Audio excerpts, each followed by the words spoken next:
This dude woke up startled on a park bench, and no, he is not a beggar. While his friend asked if he was okay, several green creatures popped out of the ground nearby. The people around thought it was just a prank with costumed actors, so they gathered to watch. The protagonist realized the danger and warned his friend, "Don't go over there, just wait." Suddenly, a scream cut through the crowd. Someone got hurt! Chaos erupted the moment a person was split in half. The girl was terrified, asking if those monsters were real, while everyone around them was getting brutally massacred. When the goblins approached Sehun Kim and his friend, he showed no fear. Actually, his gaze was cold. He knew exactly what to do, but something surprised him. Jisoo, a girl he only knew from college, jumped in front of him to protect him. It's been so long that he forgot he was a coward 10 years ago, but this time, it's different. In a flash, Sehun rushed the goblin, smashed him in the chin, stole the monster's sword, and shoved it right back into its throat. "You dropped this. Try not to lose it again. You guys don't know this, but Sehun has already lived through all of this. What is about to happen drove 99.99% of humanity to extinction. In the future, when Sehun became the last human alive, he decided it wasn't worth going on. But just before the end, something the gods didn't predict happened. The system they created had a secret reward. Seeing that, Sehun felt in every fiber of his body that this was his chance to change destiny and get revenge. He went back 10 years in time. Now, he knows how to use the system, and he knows the true and cruel intention of the gods. With this, the sinking of his skills is finished. His second game truly starts. When a player finishes a task, they get points based on how well they did. They can then use those points to get stats or buy special items they want. This means he brought 700,000 points from his first game. So, he has special access to pay-to-win items compared to new players. At the same time, several glowing spheres move across the campus area, observing everyone there. A voice speaks from above, greeting the reluctant participants to the gods' game. From this moment, all individuals must finish tasks to stay alive, and those who do not complete them will face consequences. Sehun thinks about his next steps. If he suddenly increased his abilities or improved his equipment, he would surely draw unwanted notice. He needs to be cautious, since they are now being watched in public. The spheres are watchers, serving as the eyes for the gods and the Grandmaster. Their look can change based on who uses them, but they generally appear quite alike. If these spheres become suspicious, it would change how hard the tasks are. They would not go easy on him just because he is stronger. Instead, they would make things harder. To prevent this, he must try hard not to draw too much attention. A goblin rushes towards him. He catches it before it can strike. Instead of killing it right away, he acts like he is struggling, hoping they will believe he is not very strong. Meanwhile, Jisoo examines the system and the player guidelines, beginning to grasp their current state. She quickly realizes that their world is different from what it was. The creatures shown in the strange pop-up messages confirm this. She remains unusually calm about everything, even though their lives have completely changed. However, Sehun also seems too calm about the situation. He has been easily defeating monsters, which makes her a little suspicious. Then, before they can talk more, the main task shows up in a pop-up window. Their goal is to get away from the college campus within 2 days. Many goblins will begin attacking them. They must either beat these goblins or get around them while trying to leave the campus. Prizes will differ for each player based on what they accomplish during the task, so the GM encourages everyone to take part actively. This task is only level E in difficulty and has a 2-day time limit, so Sehun should find it simple to complete. Still, he cannot waste time speaking with Jisoo. They must move as quickly as possible before the goblins reach them. The creatures spot them talking and start to pursue them. Sehun responds fast, taking Jisoo's hand and running away before the monsters can reach them. While they run, Jisoo sees goblins attacking other individuals who are also trying to flee, but she cannot help them. Finally, they arrive at a safe spot. She then asks about the other people. Sehun, however, tells her that not many will be harmed yet. A goblin is only as powerful as an adult man at most. This means that once people gather together, they should be able to handle them quite easily. A hobgoblin then appears. At the same time, Sehun arrives at the location he intended to reach from the beginning. This is a safe zone he recalls from his past life. In his past, he was crying and felt weak when he found this safe zone by chance. This area is secure and monsters cannot enter it, allowing people to rest. The goblins pursuing them catch up and hit their swords against the barrier surrounding the safe area, but they cannot damage it. The goblins eventually give up and turn away since they cannot enter. This spot is one of the few where they can relax their defenses. Sehun suggests they stay there for a while before moving on. For now, he must find a way to properly equip Jisoo so she can at least fight a goblin by herself. In another location, some students flee from a group of wild-looking goblins. Suddenly, someone lands directly behind them and defeats each goblin with a single strike. Within moments, all the goblins that were chasing the students are dead on the ground. Jong-yun identifies the strong newcomer as Jisoo, and he struggles to comprehend the situation. This all began 3 hours earlier, when Jisoo was still resting in the safe zone with Sehun. She looks at her phone, attempting to understand the world's current state, while Sehun feels more concerned about the eyes observing them. The gods watch players using an observer purely for their own amusement. When they discover a player they find especially interesting,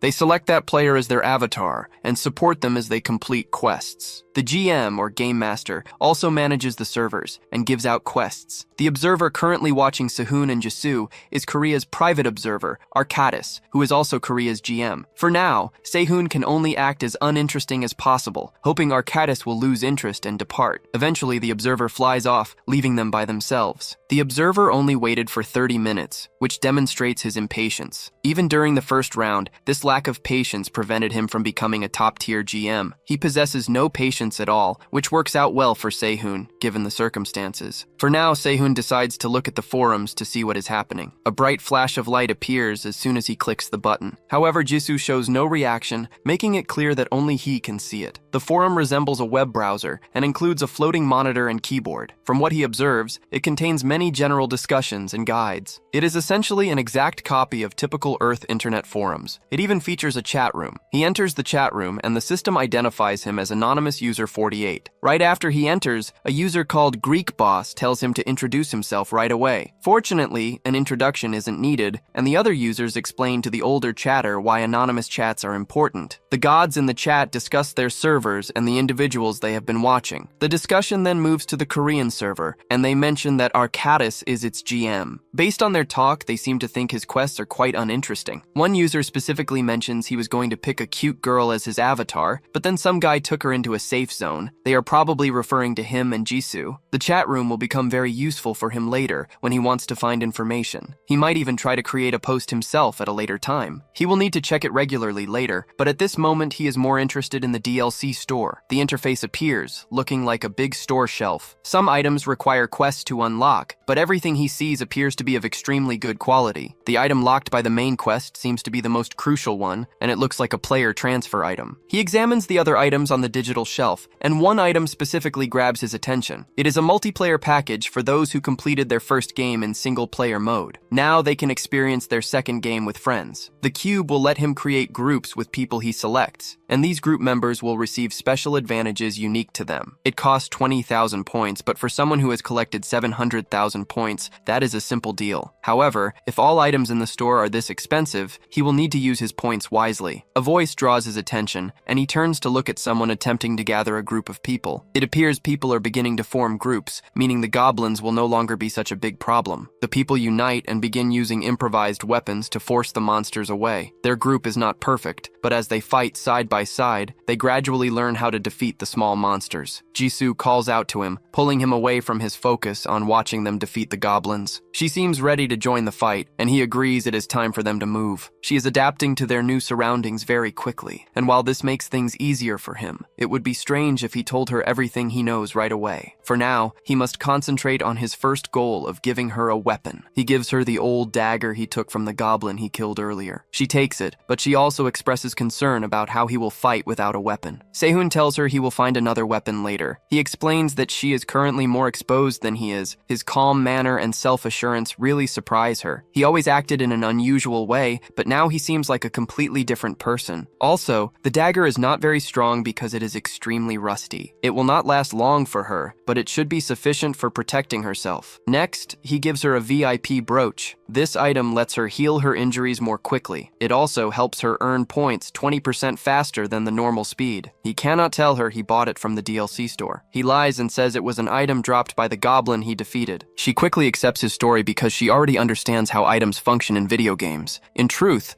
he spent 20,000 points to buy 2 of these brooches, one for each of them. The DLC store offers items that are very different from the regular regular store. However, these items are much more expensive. Even so, the items are very valuable because of their effects. If a player dies in this game, it is the same as dying in real life. They are gone permanently. Because of this, spending 20,000 points to heal injuries faster is definitely worth it. Also, since it increases how fast they get points, it is a very good deal. After this, they leave the safe zone and keep going on their journey. Video games often focus on equipment. The better the tools you possess, the stronger you become. If they can obtain powerful tools, they have a better chance of staying alive. The two quietly walk through the campus. Sehun tells her to remain calm and mostly focus on defending herself. In another location, the GMs from many regions meet. They watch and discuss their players. One GM complains that the people in his area simply died while praying to God. At the same time, everyone in another GM's area went crazy. Because they owned guns, they shot every monster they saw. Archidas, however, is not interested in most of the players in his region. One player in particular interests him. This player is a celestial slayer. The two students keep moving through the campus. They try their best to avoid being seen by the monsters roaming freely in the area. Sehun has given many items to Jisoo. He has a specific plan to eliminate the main danger to their lives. Once they confirm that Jisoo remembers the plan and has packed everything correctly, they start moving. The two hide on a building's roof while the monsters continue their violent attack. They exchange a signal. Then Jisoo starts running towards the monsters. The plan is quite straightforward. When a big group of goblins appears, a goblin leader will always be present. Jisoo asks him how he knows this. He dismisses her question by reminding her he is a video game addict. People who play video games constantly will always know these kinds of details. Goblins are similar to animals seen in wildlife documentaries. When a group forms, they typically have a leader. This leader is probably the boss of this mission. It will be hard to get away until the boss is beaten. Seihan's plan involves defeating the boss. This will make it much simpler for them to leave the area. Her task is to guide all the goblins away from the area. This will make things easier for him. First, she uses the perfume of temptation, which Seihan gave her. This gathers all the weak monsters towards them. The perfume of temptation is a liquid that draws in weak monsters from the surroundings. After all the goblins are drawn to one spot, she will use a potion of invisibility. This potion completely conceals the user for 5 minutes after drinking it. This will clear the area of goblins. She will be safe from harm, and Seihan can then defeat the boss monster without concern. This effectively makes her the lure. Still, she had to ask him how he obtained all these potions. Despite this, the plan is underway. She has successfully drawn a good number of goblins towards her. She needs to use the stealth potion to escape from danger. However, before she can do that, she sees Jong-yun and another girl. They are running from a big group of goblins. He is shouting for help. She should focus on her own safety and the plan first, but she cannot ignore her concern for others. She also recalls Seihan mentioning that the reward would be significant if many people survived. Because of this, she leaps down. She then kills all the goblins very quickly, saving Jong-yun and the girl. She also noticed her body felt unusually light while she was fighting. Jong-yun does not give her time to consider this. His irritating shouting bothers her. She begins to wonder if she should have saved him at all. He should be thanking her, not acting like a nuisance. She turns to look angrily at him. Then, something takes over her body. She begins to feel dizzy and struggles to breathe. No matter what she tries, she cannot calm her body. Jisoo tries hard to resist the strange sensation overwhelming her. She wants to take the potion before time runs out. However, the sensations are too powerful. She drops the potion onto the ground. Her only thoughts are to stop the goblins before they can harm Seihan. The creatures gather around her, and a threatening energy surrounds her. However, she appears strangely calm and even smiles, despite all the creatures around her. Meanwhile, Seihan casually thinks about whether Jisoo is okay. Even with his concerns for her, he faces a more serious danger. This is the area's secret boss, and Seihan pauses to acknowledge it. He last saw this hobgoblin 10 years ago. It was responsible for cutting his campus's student population in half. The creature clearly does not understand what Seihan is saying. It immediately attacks with a powerful punch. Seihan chooses to match its silent attack and begins assigning points to his abilities. He first puts points into agility. This lets him easily avoid the hit and leap high over the hobgoblin's head. The creature looks around, searching for its target. It does not realize Seihan is directly above it, wearing a sly smile. Seihan then lands forcefully on the creature's head. He quickly punches its eye before it can respond. The hobgoblin screams in pain and grabs its eye. Seihan jumps away from it, landing safely at a distance. He recalls that many people died from the boss monster's sword sword 10 years earlier. However, he will ensure that does not happen again. Seihan picks up a large rock from the ground. He then adds 10 points to his strength. He then throws the rock at the creature, which is still reacting to the hit to its eye. This makes the sword it was holding fly into the air. Seihan leaps up and grabs the sword. Then, with a single quick movement, he uses it to defeat the creature with a large, clean cut, severing its head. The system makes a sound and a notification appears. It tells him he has beaten the stage's secret boss. He also gets a reward called the Hobgoblin's Girdle and 500 points. The reward appears very valuable because it was hidden behind a boss fight. The Hobgoblin's Girdle is an item that boosts his strength by 10 points. It is not affected by the main quest's restrictions. This will certainly be useful later. He will simply need to focus on raising his stats later when necessary. When the gods learn of the secret boss's death, they will surely pursue him. Therefore, he must quickly leave before an observer arrives to inspect the area. Now he simply needs to concentrate on finding Jisoo and hoping she is okay. He exits the area and looks around for her. However, surprisingly, there is no sign of anything. Neither Jisoo nor the goblins are present. Jisoo used a stealth potion, and the goblins should have gone back to their starting place. But the area is totally empty. The stealth potion was only supposed to work for 5 minutes. Sehun considers that Jisoo might not have survived. He also thinks he might have defeated the boss monster too fast. Then, a loud sound comes from ahead, pulling him from his thoughts. He sees many goblins running away from something. The goblins appear afraid of something in front of them. Sehun quickly moves towards the direction the goblins are fleeing from. He smells a strong, unclear scent of blood everywhere in that direction. He hurries to where Jisoo should be, wanting to prevent her from dying again because of him. When he arrives, he sees Jisoo standing. She is surrounded by many dead monsters. Jisoo had just finished attacking all the monsters before he got there. Initially, the goblins kept attacking her, even as she cut off their heads. After some time, even these simple monsters started to understand they had no hope in this fight. As she defeated many goblins, her eyes shone with a dangerous red light, like she was controlled by something. Sehun finally reaches her. Jisoo then falls to her knees, and the dangerous glow in her eyes disappears. Goblins are usually easy to defeat, but Sehun finds it hard to believe she fought so many by herself. She tells him that she saw 2 students running for their lives while she was attracting the monsters. She decided to assist them. The 2 students are lying unconscious on the ground. They probably fainted from shock. Luckily, they were not dead, which Sehun first thought. Jisoo believes the goblins made them faint, but it seems more likely that Jisoo herself caused them to pass out. Sehun cannot understand what is happening with her. He asks her to show him her status window so he can check her stats directly. Her numbers are above average, but nothing seems unusual. However, one specific trait quickly gets his attention. Inside the status window, a red skill appears. It is a passive ability named Celestial Slayer. This is an extremely rare ability that starts working on its own once a player learns it. Sehun only saw this ability one time during his first playthrough. A man known as the Blood Demon from another world named Jin possessed the Celestial Slayer trait. In Jin's world, there are mysterious martial arts skills. He used these skills to defeat terrifying monsters. When Sehun first met him, Jin was a very unforgettable and powerful fighting master from a different dimension. The Celestial Slayer effect is a powerful passive ability. This explains why the goblins ran away in fear. However, the user might lose control and become mad if the Celestial Slayer's powers are not fully managed. Jisoo shows no signs of madness right now. Still, he must watch her closely in case it appears later. For now, he needs to explain the trait to her. He feels it is wrong to hide important details from her. He decides to tell her only what she needs to know. He describes it as an ability that increases her strength based on how much blood she has seen. She tests this by looking at her dagger, which is covered in blood. The effects appear right away. Her eyes begin to turn a blood-red color. The strong desire for blood from before comes back. Sehun takes the dagger from her. This stops her from going on another wild attack. He warns her that using the skill too often can put her in danger. Even though it is a frightening talent, having such an ability from the start certainly has its advantages. She has no wounds on her body despite the intense fight. He realizes that Celestial Slayer's passive healing is also combining with the brooch's effect. This gives her an amazing recovery rate. Jisoo is truly unique. With all these impressive talents combined, he decides to ask her to form a contract with him. She misunderstands him at first and even blushes for a moment. He quickly explains that he only wants to form a party party with her. She knows what parties are from video games. She is very happy to form a party with him. Now that he has his first party member, he buys the multiplayer package from the DLC shop. He uses it to invite her to the party. As they set up their new connection, he notices a benefit of forming a party. It is the ability to share traits. If he does this correctly, he can become even stronger than he was in his past life. He checks the ability screen. He notices he has no abilities available for skill sharing. It seems he also needs an ability to give away to be able to share skills. It seems more like an exchange than a simple transfer. It would be best for both of them if he shares a skill for her to use. He remembers an ability he had in his first playthrough that would be ideal for her. But for now, he will have to save skill sharing for later. It would be inconvenient for him to have the Celestial Slayer ability right away anyway. The observers eventually arrive. This is probably because the gods learned that the hobgoblin was defeated. It is good that no one saw him defeated. Otherwise, things would have become complicated. Now it is time for them to go and complete the quest. Jong-yun eventually wakes up. Just like before, he is complaining loudly and pointing fingers at Jisoo. She prefers this over him staring at her and trying to flirt. Soo-hoon gets straight to the point. He asks them why they are running around campus during such dangerous times. Jong-yun tries to insult Se-hoon for asking strange questions. However, a knife to his throat stops him from saying too much. It is Jisoo. The look on her face tells him that if he does not behave, she will not hesitate to kill him. Jong-yun's attitude changes immediately with the knife at his throat. He becomes much more willing to answer Se-hoon's questions. This strong personality seems to be Jisoo's real self. Jong-yun then explains he was outside because he and the girl with him were meant to check the area. If one of them faced danger, the other was supposed to get away and tell the rest. Such detailed plans suggest that a more organized person is giving the commands. Jong-yun would not have gone scouting by himself. Jong-yun tries to disagree,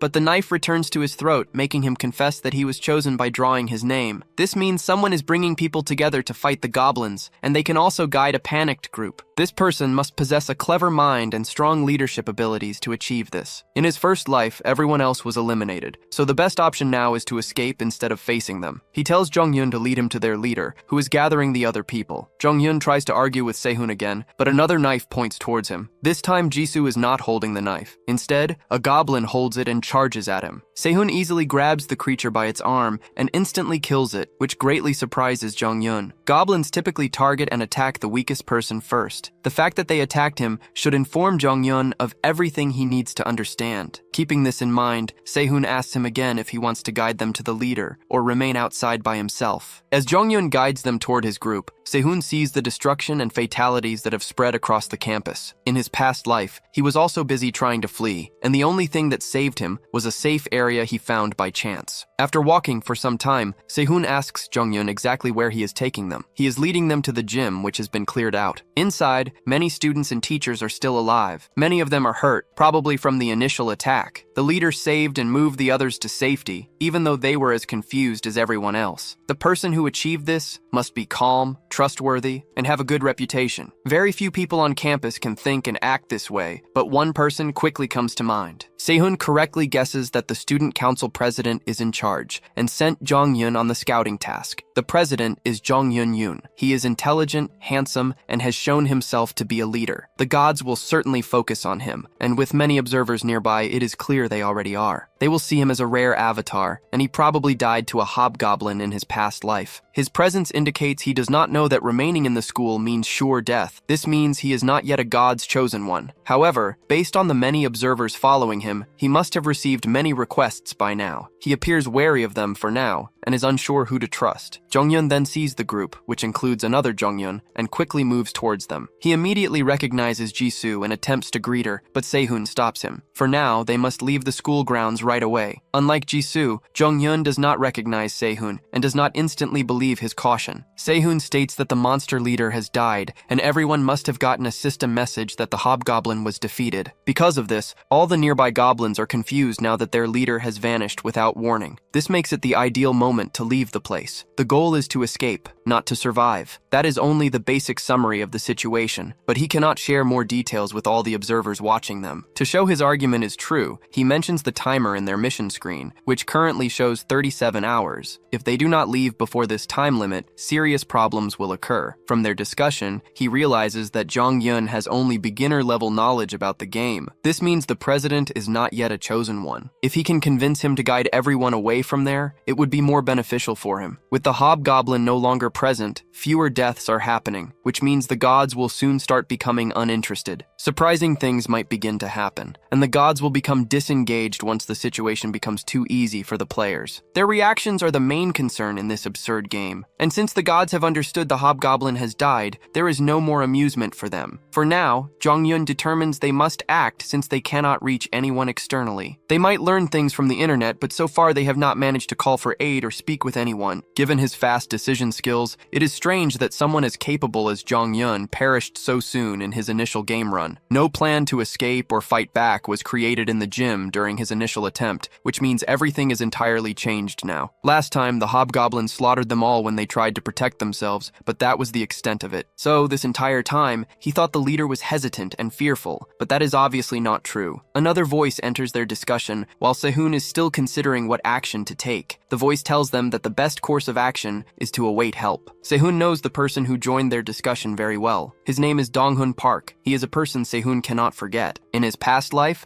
Donghun betrayed Sehun many times. Donghun tries to persuade Jonghyun not to run away. He wants them to stay put and wait. However, the leader is no longer convinced. They have no reason to just wait. Donghun does not give up. He tells the leader that he is risking everyone's lives. This makes the leader stop for a moment. He starts to reconsider his thoughts. With Donghun present, Sehun can easily guess what happened during the first game. Donghun already understands the game's rules and how to play it. Donghun turns to Sehun. He introduces himself as the student council's vice president. Donghun raises good points. He mentions that half the people there are hurt. Because of this, running outside into the open would not be a good idea. He incorrectly believes Sehun has become brave after getting some lucky monster kills. Therefore, he repeats that the best action is to stay still. They should wait for the police to arrive and help. This is a reasonable opinion for anyone. If a normal person made these points, Sehun would almost agree. But Sehun already knows what kind of person Donghun is. Donghun would never prioritize the good of others over his own benefit. In the first game, Donghun was a psychopath. He liked joining various groups. He enjoyed watching them fall apart from within. He does not care if others die. He only cares if things turn out well for himself. Such a monster would never consider the majority. This time, Sehun is determined. He will not let Donghun succeed as he did in the past. Meanwhile, Jisoo has been mostly quiet. She gets offended because Donghun thinks they only got a few lucky kills. Donghun does not believe they killed any monsters. Jisoo offers to take him outside. She wants to show him exactly how she did it. Donghun does not reply right away, so Jisoo shows him more proof on her phone. It would be foolish to just wait for help because they are afraid. The military and police are not available. They do not know when help will come. Donghun still tries to argue. He says others will likely not accept a decision to just leave. Sehun suggests they leave behind the few who argue. They do not need to convince everyone from the start. If some choose to ignore the warnings and remain, then that is their issue. However, if Donghun knows the truth about the situation, he would never choose to stay. His goal is probably to get everyone in the auditorium killed. This would give him extra rewards for his kill count. This is the complete opposite of Sehun's plan. Sehun wants to gain more rewards by saving everyone. If he stayed behind while others got away, he would become very suspicious as the only one left. This suspicion would be worse than any gain from killing a few people. Yongyun heard everyone's ideas. He then chose to follow Sehun's plan and try to leave the campus. Donghun had no other option but to go with them. This showed he was probably just faking it. He also fully understood how the game's rules operated. It seemed Donghun Park had already been picked to be a god's avatar. Yongyun began trying to persuade people to escape alongside him. The scout team and Sehun provided information. Many monsters were still outside, but they could not think clearly because their leader was dead. Some people loudly spoke against the idea. One teacher even warned Yongyun he would fail if he acted carelessly. Grades and semester scores did not matter at this moment. It was surprising that such a slow person became a professor. Finally, everyone got ready with temporary weapons. They prepared to try and leave the campus. Jisoo asked Sehun if they truly needed to leave this way. He felt certain they would be okay unless something unusual occurred. She did not immediately grasp what he meant by something unusual. However, the goblins would not be an issue without their leader. The real issue was Donghun, who was a god's avatar. Too many people were watching them. Otherwise, he would have tried to kill Donghun right away. They moved through the campus. Goblins began to gather around them. Hyungyun told everyone to stay close. The goblins would not attack anyone unless they became separated from the main group. His leadership skills helped the group move well toward the main entrance. Their concerns were not over, even though they had reached the exit. A system message appeared. It told them the quest's difficulty had increased from E rank to D rank. Sentinels would now start showing up on the stage. The ground instantly began to shake, like an earthquake was happening. Then, a huge minotaur suddenly showed up directly in front of the students. It did not move at first. Its powerful presence alone was enough to frighten the people who had been happy moments before. The GM released a monster. Players usually would not see this monster until the 15th quest. It appeared among a crowd of new players. Hidden bosses like the hobgoblin could be handled somehow. However, they had created a monster that normal players could never beat, even if they worked together. Sentinels were situations that could not be won. These were often found in single-player games. The fact that one was released here meant they clearly wanted more people to die. But since this was only the first quest, the Sentinel's powers must have a limit. It was a C-class monster. Even so, the Sentinel's stats did not go beyond F-rank limits. The other students were not as calm. They began to wonder what they should do against such a monster. Dongguan gets ready to tell everyone to run. Then, Jisoo quickly puts her hand over his mouth, stopping him from speaking. If they all began to run, the monster would instantly rush towards them. Sadly for the group, Dongguan isn't the only one thinking of running. Another student acts first, running off quickly and telling the others to follow. A few students start running,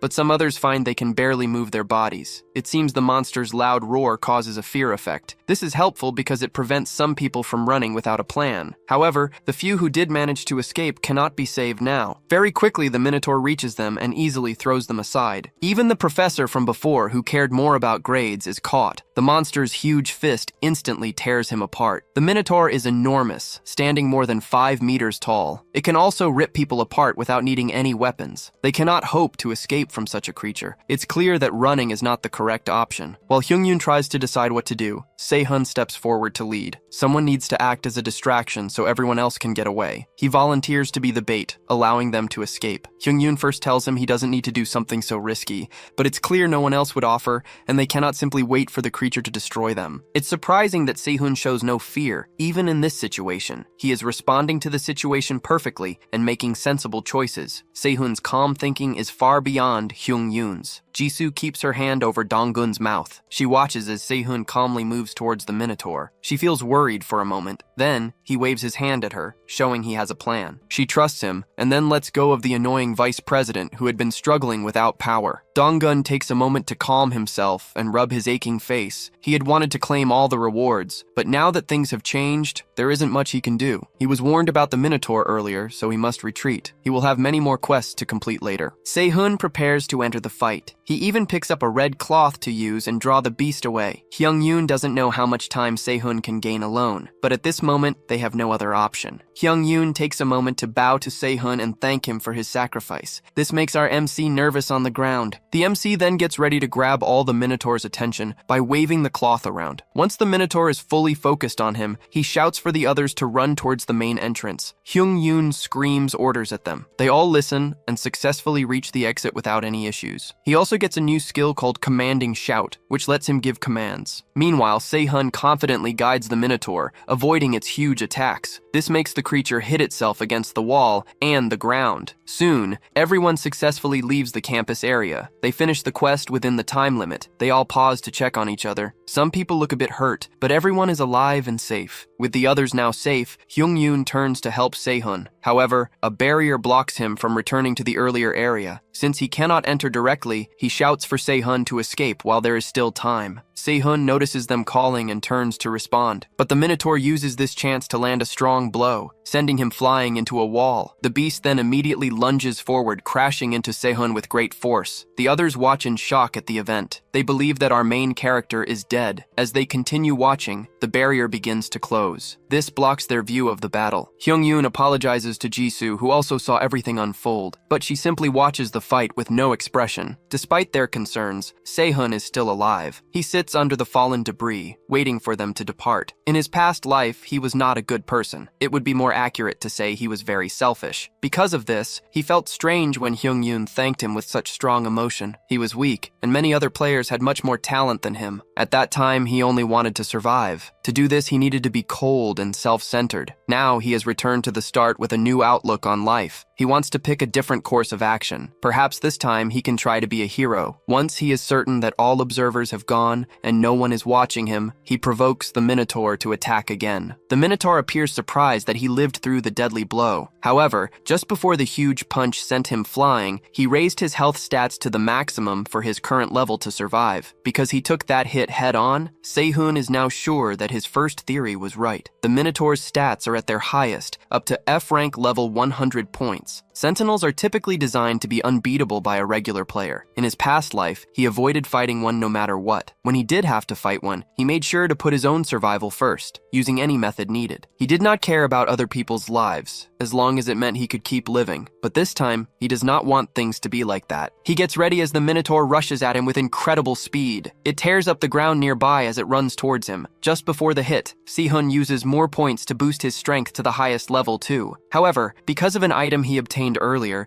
he can even surpass that limit. He holds the bull by its horns. He then puts on the hobgoblin's girdle. This item makes his strength go up by 10 points, past the main quest's limit. Because he is now past the main quest's limit, he is stronger than the Minotaur. This power shows right away. He breaks off one of the beast's horns. The Minotaur then quickly moves back because it is hurt. Next, our main character uses this chance. He jumps into the air. He kicks the Minotaur in the face. This sends the creature flying away. In his previous life, he was a player who only thought of himself and played alone. He was a normal person with almost no special qualities. What he is doing now would have been impossible for him before, but now he wants to be a hero. After defeating the Minotaur, he officially finishes the main quest. He reaches the platinum tier. This feels a bit disappointing. He helped everyone get away. He even offered himself as bait. He then beat the hidden boss and the sentinel all on his own. Platinum is the top rank a player can get, but it is still upsetting that this is all he could achieve. He cannot change this. Now he can only wait for his rewards. He hopes for a weapon or some kind of helpful ability. He would be happy with anything besides items that get used up or experience points. The barrier opens for him as he prepares to leave. He is surprised to see Jisoo waiting outside for him. He thought she would have gone with the others, but she waited for him to appear. Maybe she was concerned about him. She knew he was okay, even though everyone else believed he was dead. Since they became a party, she has been able to check the stats of other party members. Her stats window showed that he was still fine, even after the Minotaur hit him. So, she thought he was just pretending to be defeated. He seems to like not being seen. She did not want to ruin his act. She asks him what rank he got. He received platinum. She got gold, which is the second highest rank. Silver is the third rank. Bronze is the lowest. Gold rank is usually seen as a very high tier. Platinum is much higher. All the competitors have now finished the quest. The rewards for the survivors are given out. He earns the achievement Self-Sacrifice. He also gets extra points for beating the first sentinel and a hidden boss. This gives him adaptive orichalcum as a reward. He also gets 2 new abilities that can be upgraded. The first ability is Final Hour. The second ability is Regeneration. These abilities must be bonuses for hunting monsters. They are also for being the first in the world to defeat a sentinel. Abilities that can be upgraded have great potential later in the game. They can grow stronger over time. But it is a pity he did not get an S-tier ability, like Jisoo's Celestial Slayer. He does not have time to think about this. The message for the second quest has already appeared. The quest asks them to travel to the Lome World Tower and beat the main monster. This quest has a difficulty level of C and a 2-week time limit. This is the same quest from his past game, making it simpler to guess what will happen. At this moment, players at the same stage will probably have the same quest for a while. This should also apply to Jisoo and Dongguan's group. All the other players went to the Lome World Tower, but Jisoo did not join them. She intended to wait for him instead. She also disliked being near Dongguan because he gave off a strange feeling. She might have already realized he had hidden plans. She has very good instincts and a strong ability called the Celestial Slayer. Because of this, she could have become a famous player if she had not died so soon in her past life. She could have been a well-known hero or a bad guy. Either way, she would have been very noticeable. However, there are no watchers observing her, which is surprising. He asks her if she has become a chosen avatar yet, and she replies that she has not. This is strange, because gods would have explained the advantages of becoming an avatar in their requests. Jisoo states that she does not want to serve someone she cannot see. She finds this too unsettling. Jisoo appears to be very calm. It is difficult to know if the Celestial Slayer's power has affected her, as she shows no signs of losing her mind. Even the blood demon from his past life struggles guild to remove the madness from the Celestial Slayer. Even though she said no, she got 12 avatar requests. This proves she is valuable, but she turned down every single one. Even so, she is now part of his group. Since they are connected, he must teach her so she does not become a god's avatar. The first skill she will learn is a special fighting method that only Celestial Slayer users can master. This skill is called the Crimson Asura. Sehun never learned to use the Crimson Asura in his past life because he was not a Celestial Slayer. He learned about these mysterious fighting styles after meeting the Blood Demon. Martial arts cannot be upgraded, so they are often hard to get or practice. Because of this, he did not try to get them in his past life. However, Jisoo went beyond his highest hopes. With his help, Jisoo quickly learned the amazing martial art. While this is good for him in the long term, the speed at which he learns new things is very uneven. A few hours before this, they were walking through the now broken streets of their city. Sehun wanted to try out the new skills he gained from the first quest. The first skill is Final Hour. This skill increases attack power and how long one can survive. Since it is an upgradable skill, it will get stronger over time. The next skill is Regeneration, which is a passive ability, unlike Final Hour. That ability, along with the VIP and Celestial Slayer effects, means most injuries will heal right away. Both Jisoo and Sehun put on the brooch. They cleared out most of the area and also gained a huge amount of points. Then, Sehun decided to bring her to a private spot to share abilities. The two discovered an empty cafe and sat down to exchange abilities using their status windows. Sehun gave his Regeneration ability, and Jisoo gave the Celestial Slayer. Even though Final Hour would be fine for her, Regeneration would be much more useful. However, because they are only exchanging abilities, the power of their shared skills drops to 30%. This effectiveness can be lowered by up to 80% based on their friendship level. A shared ability also does not transfer its negative effects. This means he will not receive the complete boost from the Celestial Slayer, but he also won't get its insanity drawback. Jisoo is not very pleased about getting a basic regeneration ability. She wanted a skill that helps with attacking more. Sehun disagrees and thinks that regeneration is excellent for attacking. He explains that having good endurance means she can concentrate on battling instead of fearing harm. Avoiding attacks won't be vital because she can now heal wounds quickly enough. She can then use the time she would have spent dodging to attack instead. After hearing this, she reconsiders her ideas about the regeneration ability and begins to value it more. Now, they need to decide where to head next. The second quest has an ample time limit, so he wants to use the extra time to gain new abilities and instruct her too. Jisoo is grateful, but also puzzled by Sehun's unexpected kindness. The Sehun she knew was always selfish and only thought of himself. But despite her worries, she cannot argue that gaining new abilities is always beneficial. He eventually taught her the Crimson Asura, and she learned it surprisingly fast. As she trains with it, Sehun chooses to look again at the gods' discussion boards. It is much busier than before. A specific name grabs his attention right after he enters the chat. It is a god named An Honest Life, and this particular god is someone he remembered well from his past game. This god is also Dongwon Park's god, which is suitable because both are annoying to our main character. Sehun observes that Hyung Yoon has been watching Dongwon closely. Because of this, Dongwon will not get as many rewards as in his first playthrough. Other than that, the rest of the chat seems to be full of casual chatter. Someone named Young Jester grumbles that their avatar is a failure who is squandering their abilities by robbing a bank. Sehun acts naive and succeeds in persuading Young Jester to let him see through her observer. She asks him to come over, and he teleports there in person to meet her. His appearance remains hidden because he set his profile to private. Inside this strange room, he meets Young Jester. She asks him to come and watch through her observer. On the screen, a young man who appears to be a police officer kneels down to speak with a girl who is hiding in a risky spot. He tries to be gentle with her, but she screams and attempts to escape from him. This is precisely what Sehun wished to witness. One of the individuals on the screen is the person he requires for Lome Tower and the solution to defeat the monster residing there. Sehun goes back to the real world to meet Jisoo. The two of them begin moving towards the location he saw through Young Jester's observer. This place is in the opposite direction from Lome Tower. Luckily, no observers are present in that area. This also means fewer survivors are found there. As they travel, Jisoo notices the streets are much dirtier than she thought they would be. She believes monsters must have caused the damage. However, humans were mostly responsible for it. Sehun saw a similar scene in his first life. Monsters actually have no reason to harm human buildings. Laws are ineffective, and the police and military are absent. People are using this chance to steal and destroy everything they can find. Despite all the events happening with the gods' game, civilization does not seem to have completely fallen yet. Surprisingly, the news channels are still active. They are reporting on the odd events occurring worldwide. Even so, the gods or the system will certainly not leave human authorities undisturbed. While they are speaking, a goblin attempts to approach Jisoo from behind without being noticed. She reacts quickly enough to stop it before it can strike her. However, her blunt blade causes some blood to get on her. Because of this, she desires a new weapon that can inflict more harm. She killed the goblin with a single strike, but she still wants something superior. The Celestial Slayer trait provides only a 30% boost for Sehun. For Jisoo, it gives a 100% boost. This indicates she must be incredibly powerful, even though they have only just finished the first stage. Since she wants a new weapon, Sehun offers to assist her in finding one after they locate the person he is searching for. They finally arrive at his desired destination, which is a bank. They are not there for cash, as money is almost useless in their current world. There is also nothing to purchase with it. Instead, someone important for the second stage is inside this location. Inside the bank, complete disorder reigns as people try to assault and rob the vaults. The officer Sehun saw through young Jester's observer does his best to guard the innocent people. He also confronts the robbers head-on. The civilians run to safety. The officer then jumps towards a robber who is not expecting it. The robber attempts to fight back with a knife. The officer easily knocks the blade from the robber's hand. A strong hit from the cop's knee sends the robber flying. Another person tries to attack from behind. A direct punch to his stomach also sends him flying. All the robbers are now defeated. The officer handled them easily, even though some were players. Outside, Sehun and Jisoo observe everything. Sehun confirms that the officer is the person they seek. The officer overpowered the robbers, so he might be using a special item. However, it is more probable that the officer is very powerful because he is another chosen avatar. The man then spots Sehun and Jisoo watching him from a distance. He calls them closer to speak. He tells them to move far away from the bank if they have no reason to be there, as it is very unsafe. Sehun speaks directly. He tells the officer he has no business with the bank, but he does have business with him, Mina Lee. The officer is surprised that Sehun knows their name. He steps back in shock. He tries to argue, stating his name is Gyeongcheol Nam, but Sehun is not deceived, and neither is Jisoo. She takes his arm. She notices his heart rate has sped up, and he appears flustered. This convinces her that he is lying about his name. What Sehun said clearly surprised him. Jisoo's senses are sharp enough to notice these small details. The officer stops pretending. He asks who they are. Sehun only says they are people who know his real identity. He becomes very agitated. His way of speaking changes. At this point, the cop can no longer hide their identity. While they talk, an observer approaches to watch them. It looks strange and different from other observers Sehun has seen. With the secret now revealed, the officer drops the false identity. They then show their secret ability. The officer changes back. It is revealed that Mina Lee is not a middle-aged cop, but actually a teenage girl. She went to great lengths to act like a helpless child. She first knocked the real cop unconscious. Then she took his clothes and uniform. This was supposed to be a perfect plan, but it seems Sehun ruined it for her. She urges them to state why they are looking for her, claiming she is busy. However, her only real business is robbing a bank. Her real ability is the power to change into another person or object. Sehun cannot tell them how he knows this. Luckily, Jisoo does not ask. The more clear question is how he knows she was robbing a bank. From what they observed, it seemed she was helping people in trouble. She even pretended to be a cop so people would trust her. On the surface, her intentions looked good, but the truth is, she brought the robbers there herself. Everyone had moved to the bank due to the monsters, so she could not rob the place as she wished. Instead, she tricked the robbers into coming to the bank. If the robbers attacked the place multiple times, people would stop coming. This would happen because the bank would no longer be safe. Once the bank was empty, she would get rid of some annoying robbers. Then she could take all the money for herself. In his previous life, Sehun knew Mina and Dongguan as the top manipulators. He had seen their methods many times, so he recognized them right away. Since her plan failed, Mina accepted her situation. She asked if they would report her to the police. However, most forms of authority were gone by then. Also, she believed she could easily escape from prison anyway. For the moment, Sehun wanted her to join them for a bit. They needed her to stay until they finished their second mission. Mina was surprised they were still on their second mission. She had already finished her own. Her behavior completely shifted towards them. She now saw them as weaker than herself. This seemed to be her true personality. Sehun gained nothing if she disrespected him. He chose to use some scare tactics to control her. First, he flicked her forehead with enough force to send her flying backward. This action initially caused her to feel a bit of fear. His stats were currently above F rank. This made him easily the strongest person in the world at that moment. Mina did not accept the hit passively. She tried to attack back, launching a strike towards Sehun. Instantly, Jisoo appeared next to him. She easily blocked the punch. Like Sehun, Jisoo also possessed immense strength. She easily held the younger girl down. To get away, Mina tried to change into another form. However, Jisoo squeezed her wrist. This broke Mina's focus and made her stop her transformation. After Jisoo stepped in, Mina was much less eager to try escaping. Because of the intimidation, she actually agreed to join their team. They all left the bank together, heading to their next spot. Young Jester's observer followed them. After seeing their power, Mina's speaking style became overly formal and polite. So, Sehun told her to just talk normally. Then she learned they were not even avatars. She wondered how the two of them could be so powerful. She was overlooking that being an avatar does not always mean greater strength than a player. Equipment was more important. Good stats were not everything. Strong items truly supported a person's power. Everything was chaotic, making it hard to find equipment. But Sehun already had a way to solve this. He guided the two girls to a safe area. Mina was suspicious about how he knew this spot was safe to begin with. This was because only signs of theft were present, with no trace of any monsters. Monsters would not take human food. Therefore, it was clear that no monsters could enter this place. Once they were in the safe area, Sehun showed them a game feature. Even a god's avatar would not know about it yet. It was a special store. Mina's surprise clearly showed she did not know it existed. The young jester could have informed her. As a god, Jester should know the importance of items. However, Jester was known for being a sadist, so it was probable that she would not permit an easy route, even for her own avatar. Sehun then lied. He told them he only found it by chance anyway. There was no reason for her to be upset. They have now located the shop, so they need to select the most helpful items from the available equipment. Most of the items are standard weapons and gear, meaning nothing is too strong. Also, there are no healing potions, which makes survival harder for people. The game masters probably did this to make the game as challenging as possible for players. However, players will eventually learn to make their own weapons, so this situation won't matter later. For now, it is impossible to get better equipment, so he chooses to be grateful for these basic items. He selects a good set of armor and some gear for himself. Then,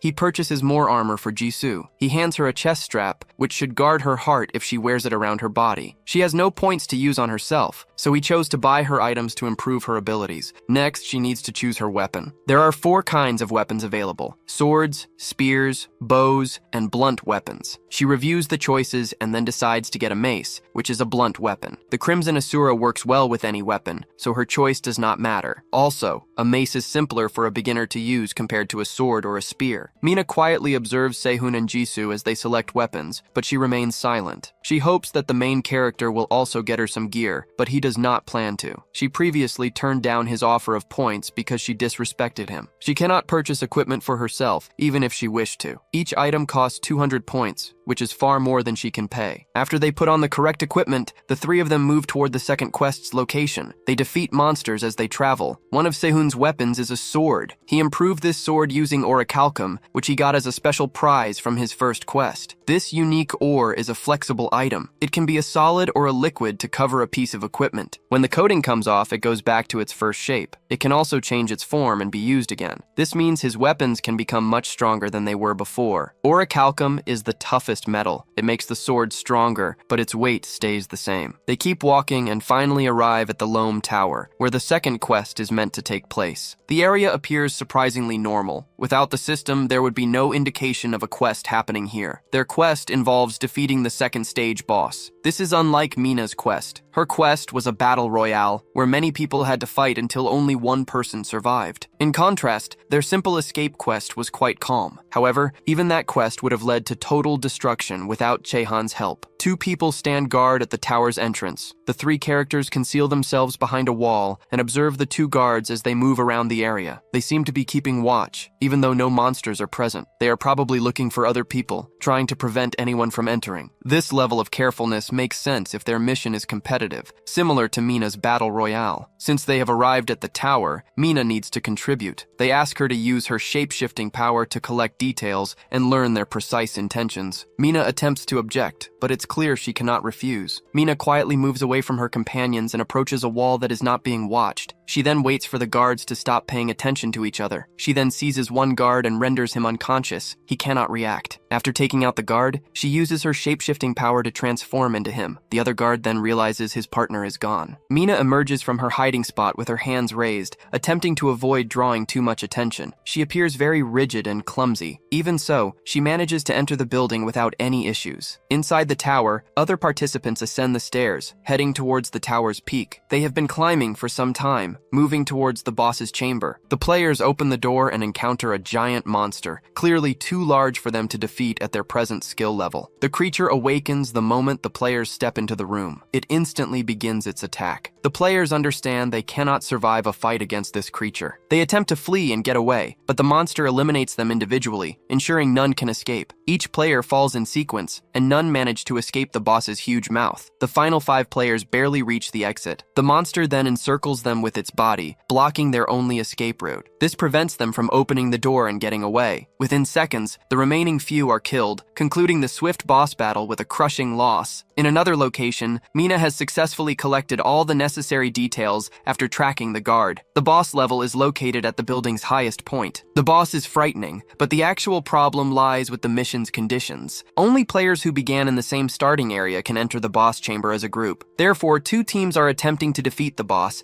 but only one team can finish the mission. A penalty also exists for failing the mission, so neither group wishes to surrender the chance. Regrettably, one team arrived at the location earlier. The team that arrived late then took control of the subway. Jong-Yoon Lee is one of the individuals guarding the subway entrance. He is surprised that Se-hoon is still alive. He guides them through the subway to reach their main group. Jong-Yoon appears unusually modest, which is understandable after witnessing Se-hoon battle the sentinel. Se-hoon's immediate goal is to meet the student council president to talk about the situation. They step into the base. The people there instantly begin whispering about Se-hoon, identifying him as the person who fought the Minotaur. Many onlookers are also present due to the large crowd, and they too seem curious about Se-hoon. Mina finds it hard to believe that he defeated a sentinel alone. Initially, she doubts it. However, his expression makes her understand he is telling the truth. While they are speaking, Jong-Yeon rushes over and gives Se-hoon a friendly hug. Following a short conversation, they talk about the situation at Lome Tower. They are hiding in the subway because they reached the tower late after the first quest. This information aligns with Mina's report. It also means they must defeat the boss before the other team above them can. They also need to overcome other players during this process. Currently, they are not strong enough to face the other team. Even the other team failed to defeat the boss, leaving little hope. But Se-hoon has a plan to bring the other team down from their position at the top. There is only one boss for this stage. If 2 teams try to defeat it, the team that loses will face a penalty. The punishment for failing a quest is death. To ensure they are pursuing the correct target, Se-hoon asks if the other team knows about the stage boss. He also asks if they were the ones who claimed it was at the top of the tower. Jong-yeon confirms that the other team indeed found the boss first, and reported its location at the top of the tower. With this information, Se-hoon proposes they allow the other team to proceed. If the other team is at the top of the tower, they can try to defeat it if possible. However, Se-hoon does not intend for him and his teammates to simply accept death. The reality is that the creature on the rooftop might not be the actual boss. This monster is certainly too strong to be a common enemy. The other team previously showed Jong-hyun a video, and it clearly depicted a terrifying beast. Furthermore, upon entering Lomi Tower, they received a notification about the boss stage. They then checked every floor but found no other monsters, let alone another boss. However, even after searching every part of the tower, they did not check the underground level. A key difference between a boss monster and a normal monster is that a boss always gathers its own group and keeps them nearby. Meanwhile, a player from the opposing team rushes to tell their leader something important. Jong-yeon and his group have arrived to negotiate with them. This time, they brought Se-hoon and his party along. Previously, they decided that Jong-yeon, Se-hoon, and some trusted individuals would go to speak directly with the other team.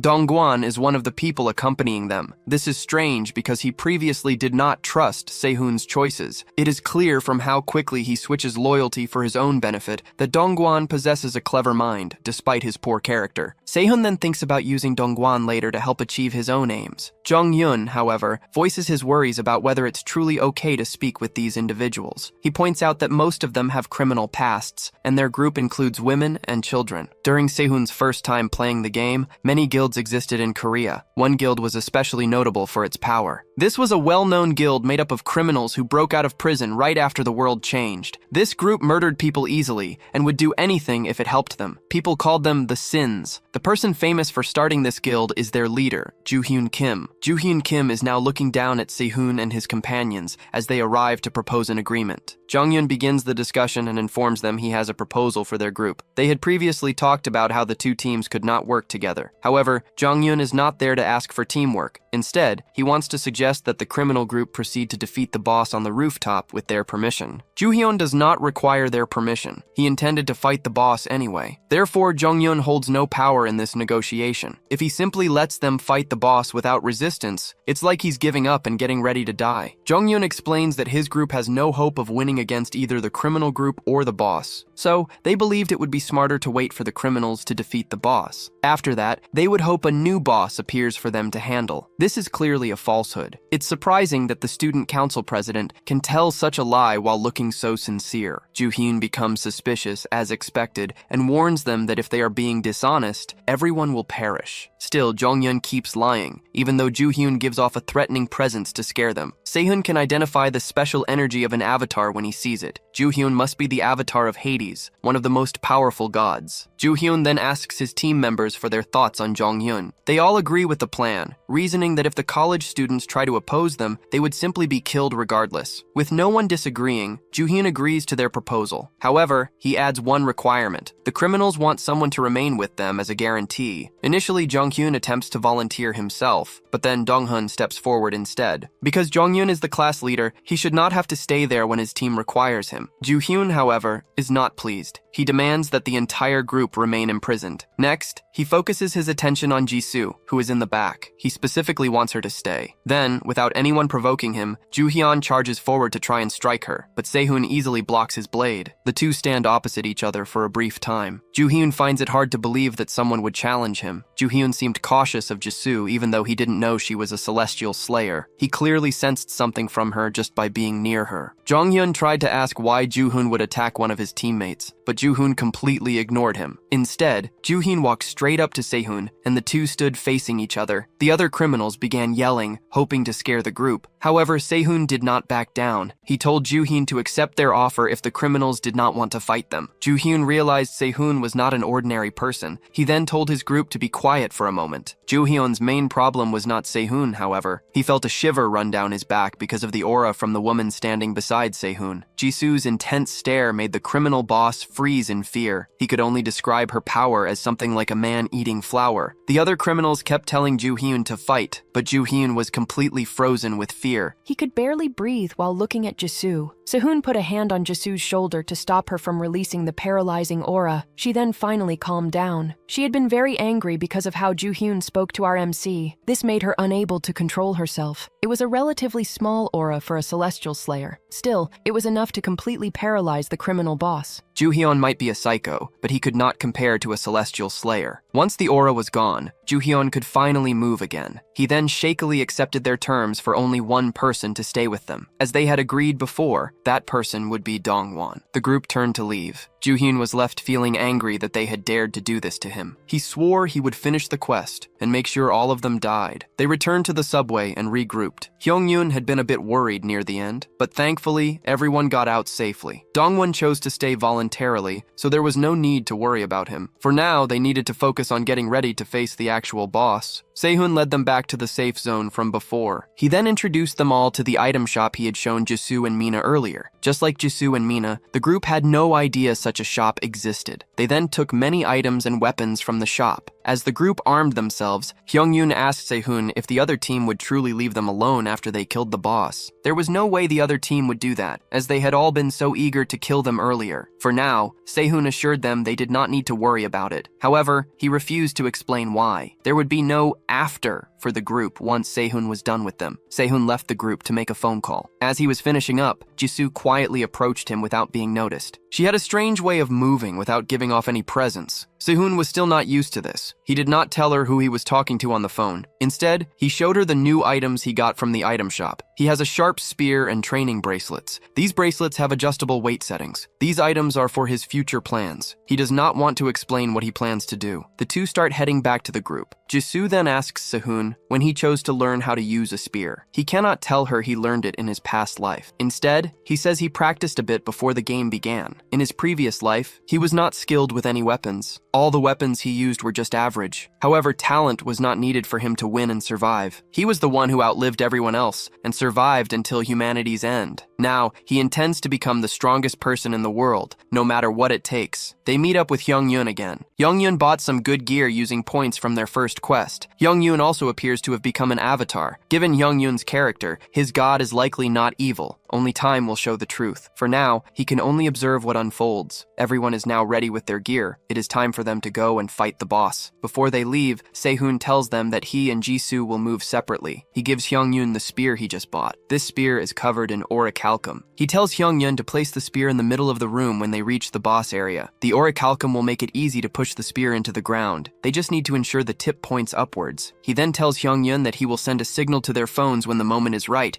This signal will tell them to attract the boss towards the spear. These actions might seem unconnected. However, they are part of a larger plan. Everything is now ready. The group prepares to move. Young-Yun sends a message in their group chat. Dong-Won sees this message. Dong-Won has been imprisoned for some time. The criminal group has tried to fight the boss 3 times without success. Sehun is likely correct in what he says. However, it is still unknown how he knows so much. Even Dong-Won's god told him to be careful of Sehun. Sehun must have a secret plan. Dong-Won decides not to wait quietly for things to happen. He chooses to act. He calls the guard watching him. He tells the guard he has quest information for their boss. He wants to speak directly with the leader. He wants to give important details that will help their quest. Sehun Kim might be a big danger, but Joo-Hyun's power is completely different. If Dong-Won had to pick between them, he would choose Joo-Hyun. The guard agrees. However, he warns Dong-Won that there will be trouble if his information is useless. In another place, Hyung-Yun and his group travel down into Lomi Tower's underground. They only see a few mutant rats in this area. They kill these rats very easily. The monsters are in a dark place, so light makes them weak. This helps the group easily defeat them and move further into the area. Sehun quickly deals with the rats. He eliminates them much faster than the other members. They have been moving forward for some time. They are now halfway through the building's basement. This area extends to the 6th underground floor. They are currently on the 3rd floor down. As they plan to go deeper, Sehun receives a message from Mina. The message says she and her group are going into the sewers. Meanwhile, back on the surface, Joo-Hyun realizes something. The monster they have been fighting was not meant for them to beat. It is a basilisk with a stare that turns people to stone. It has easily paralyzed and killed all his men, greatly lowering their numbers. He tries hard to find a way to defeat the monster, but he cannot. The guard from earlier guides Dong-Hun into Joo-Hyun's private room. Dong-Hun wants to speak about something. Dong-Hun tells the criminal leader about his group's true goal. They want to find the main monster underground. He explains that the monster on the rooftop is not the actual boss. This was a trick using reverse psychology to fool them. Joo-Hyun promises to get revenge for this. Dong-Hun does not care about their fighter who wins. In the end, he will simply join the team that wins. Even if his team wins, his god should be able to cancel the punishment. They begin to move towards the underground. The guard from before then laughs at Dong-Hun. The guard laughs at Dong-Hun's help to their team. Dong-Hun chooses not to dwell on the guard's strange actions. He follows them to find Young-Yun's team. They arrive at the basement entrance. Surprisingly, no one is present in that spot. Joo-Hyun sends his team to search the whole area. They try to find them quickly, but they see no trace. The guard suggests they might have gone into the basement. They might want to finish the stage and get away. Joo-Hyun agrees with this idea. The team then starts moving into the basement. They plan to face Hyung-Yun and his group. The place is dark and feels unfriendly. Hyung-Yun had given everyone flashlights because of Sehun's planning. This group, however, has nothing to help them see where they are going, but they can see 2 individuals calmly observing them. These 2 watch as the group struggles in the dark. It is Sehun and Jisoo. Both of them knew the criminals would pursue them, so they waited at the entrance to block them. Sehun then spoke to Dong-Hun. Dong-Hun's betrayal brought them all here. His deceitful nature was very easy to predict. Dong-Hun still believes he is on the winning side. He warns Sehun that he is finished. Dong-Hun says they are about to fight this whole group of dangerous people. Sehun shows no concern. He asks the guard next to Dong-Hun if he agrees. It is revealed that this guard was Mina all along. She had been working with Sehun. Her goal was to bring these people here. Sehun wanted them all together in one spot. He had planned to eliminate them all at the same time. Everyone is present, including the criminals, Dong-Hun, and the monster on the building's roof. Since everyone is ready to fight, Sehun gets ready to battle them. However, he has little time because he also needs to quickly fight the basilisk on the building's roof. Sehun wonders how he will manage everything in time. Then, Jisoo steps forward and tells him to go on. She states that with her power, she can easily deal with these people. Because Jisoo offered to handle them alone, Sehun takes Mina and departs. He will need Mina for the last boss battle. Before leaving, he instructs Jisoo to keep Dong-Hun alive for later. Jisoo feels disappointed because she wanted to defeat Dong-Hun herself, but she agrees since since it is Sehun's command. After this, our main character turns to go, but a sharp blade flies quickly towards him. In an instant, while still holding Mina, he avoids the attack. He then charges at Ju-hyun, hitting him and half of his group with one punch, sending them flying. With no more hindrances,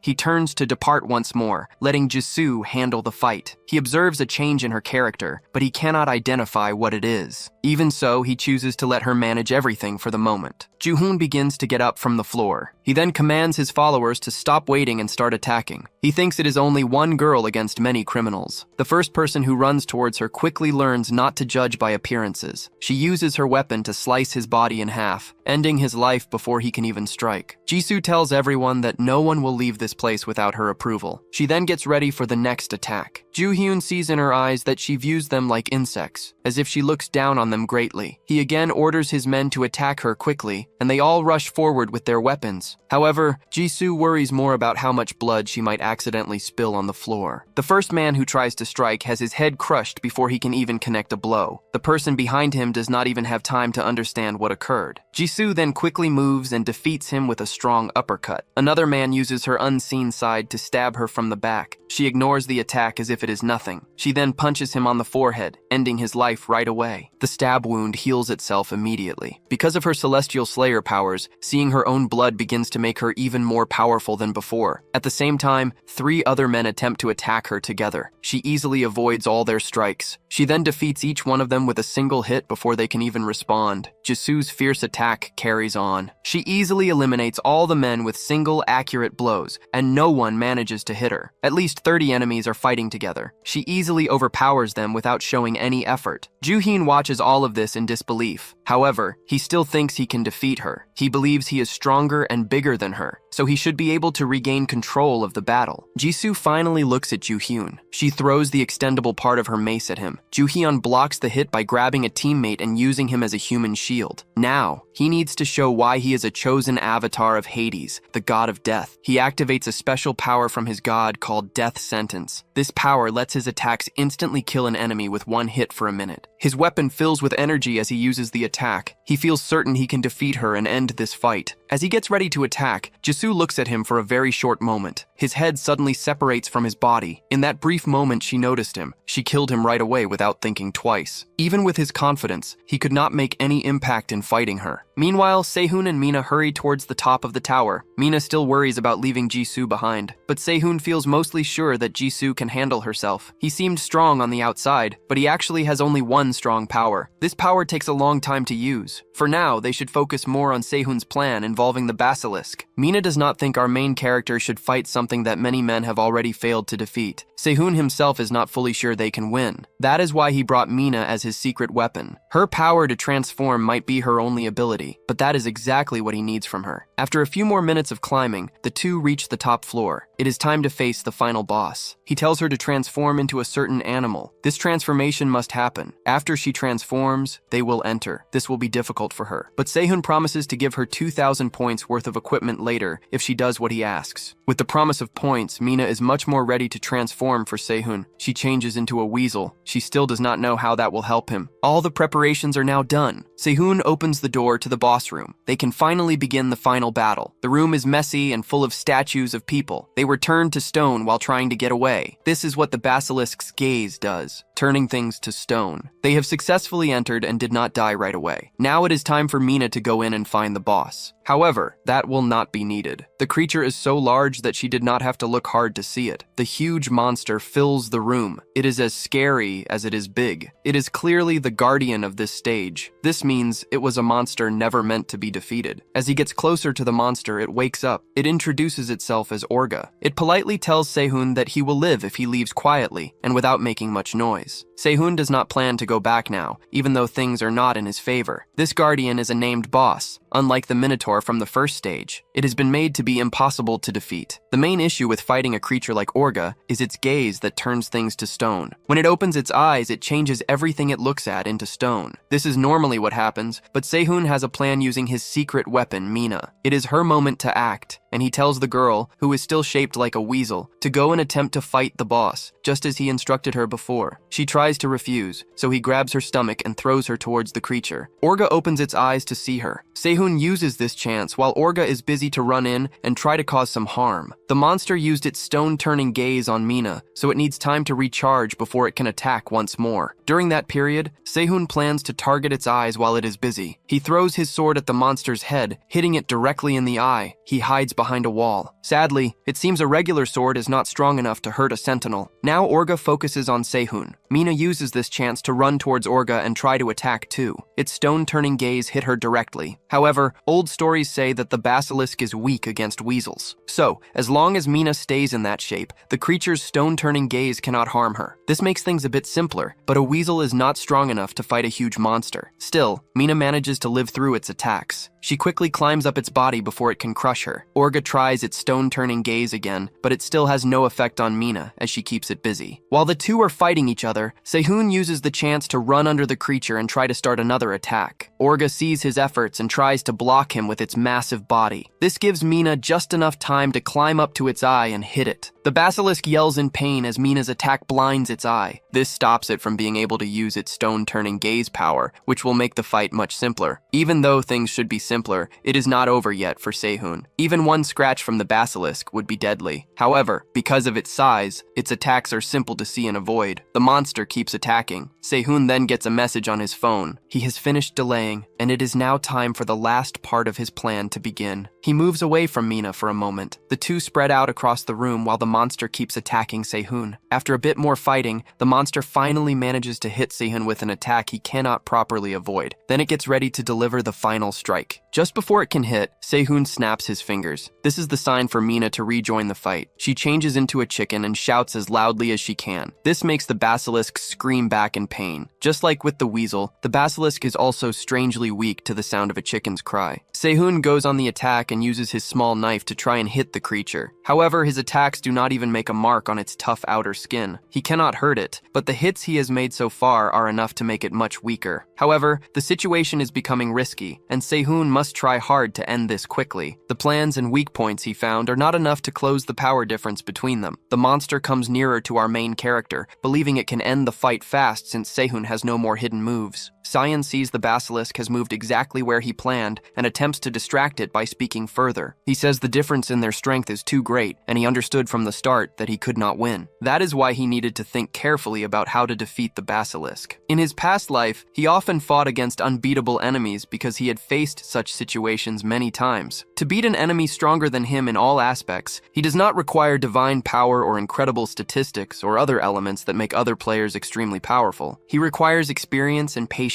and these two qualities helped him become the last survivor of the Gods game. Orga stops listening to the useless talk and then gets ready to make the last strike, but it is already too late. Sehun's strategy is finished, and he smiles as many blasts echo through the structure. The building's walls and supports begin to fall apart around them as Sehun reveals he had people place explosives throughout the building for a whole week. These explosives can be set off from a distance, but they seldom affect monsters or players. Naturally, this means they will not harm this huge creature, but that was not his goal. His constant movement had a purpose. His real aim was to put the heavy bracelets he got from the shop earlier onto the monster without it noticing. Once they were all fastened, Sehun sets the weight level to maximum, making the monster drop to the floor due to the immense burden on its body. Next, with a last kick, Sehun makes the creature drop through the ground and through the newly ruined structure. However, even with all this, the drop is not enough to defeat the monster, and once it recovers its power, it intends to get back up and eliminate Sehun at once. But on the basement floor, exactly where Sehun told them to put it, lies the golden spear covered in orichalcum. Normally, a regular spear could not kill it because this is only the second main mission, and no items exist that can greatly harm a sentinel. However, a spear covered with the strongest metal known is a completely different situation. At the same time, Hyung-yoon and his group were fighting the real boss of this quest. They were losing the battle. The player group could hardly hit the creature, and it was clear they could not win by themselves. Fortunately, he had put the spear into the ground and drew the boss near it, just as Sehun instructed him. Just as the situation seemed hopeless, the blasts occurred, and soon after, a huge monster they had never seen before dropped through the roof. It was the basilisk, and it dropped from the highest level of the tall structure, passing through all the levels below, down to the basement, and landed directly on the boss monster, causing both to die instantly. After this, a system message appeared, telling them they had finished the second main mission successfully. Hyung-yoon is shocked the main mission is over, and he got a silver rank even though he did almost nothing, and he has no clue what just happened. The system then shows another message. It states that the next main quest will begin after a specific time, once certain conditions are fulfilled. This means they will have much free time before their next goal. While the group tries to understand what occurred, Sehun joins them in the basement. He is completely unharmed. His proud expression makes it clear he played a part in finishing the quest, even though he has no injuries. Hyung-yoon remains silent. He understands they could not have beaten the monsters without Sehun's assistance. The Sins, however, were different. They were certainly strong enough to defeat the boss monster. Both the Sins and Sehun greatly surpassed them in strength and power. Hyung-yoon feels frustrated by the clear power difference among them all. He then promises to become stronger. Meanwhile, Sean goes down to pick up his spear. With the quest finished, the next question is where they should go from this point. Sehun states he wants to travel wherever the path leads him. He then tells Hyung-yoon to call him if anything happens. After this, the two part ways. Sehun walks off to begin his next adventure. However, Sehun knows Hyung-yoon must have understood that his current strength is not enough. Sehun hopes he can at least survive until the 7th quest. This should not be an issue for him, as he is a chosen avatar. However, our main character still does not know which god selected him. Sehun and Mina then meet up with Jisoo inside an empty store. She is calmly cleaning her weapon. It appears she even changed her armor after the battle. This suggests that the fight she had must have been at least somewhat intense. As they had agreed, Jisoo spared Dongwon's life. She then locked him in a closet to wait for Sehun. Our main character walks over to check on him. The former vice president immediately stands up and tries to attack Sehun before Sehun can even speak. Besides holding him captive against his will, Jisoo also placed one of the weight bracelets around Dongwon's neck. Sehun quickly activates it, which slams Dongwon into the ground due to its heavy mass. After it appears Dongwon has learned a small lesson, Sehun turns off the intense weight. This allows Dongwon to move once more. The device will not come off easily. Because of this, Dongwon is entirely under Sehun's command. This situation exists because Dongwon tried to kill everyone multiple times. This goes all the way back to the first quest when he tried to keep them trapped in the gym. He was so set on betraying them this time that he did not even notice Mina standing right beside him. Things only worked out because Sehun was present. In any other situation, their entire school would have been killed because of him. This serves as Sehun's physical punishment for him. His psychological punishment is something even more cunning. Sehun shows him an absolute contract and asks him to sign it. This is a contract that the person who signs it can never break. The contract says the person who signs it must be selfless, kind, and honest. If they are not, their choker will explode inwards, killing them. Dongwon first tries to argue. Then, Jisoo walks over to them and stands threateningly behind him,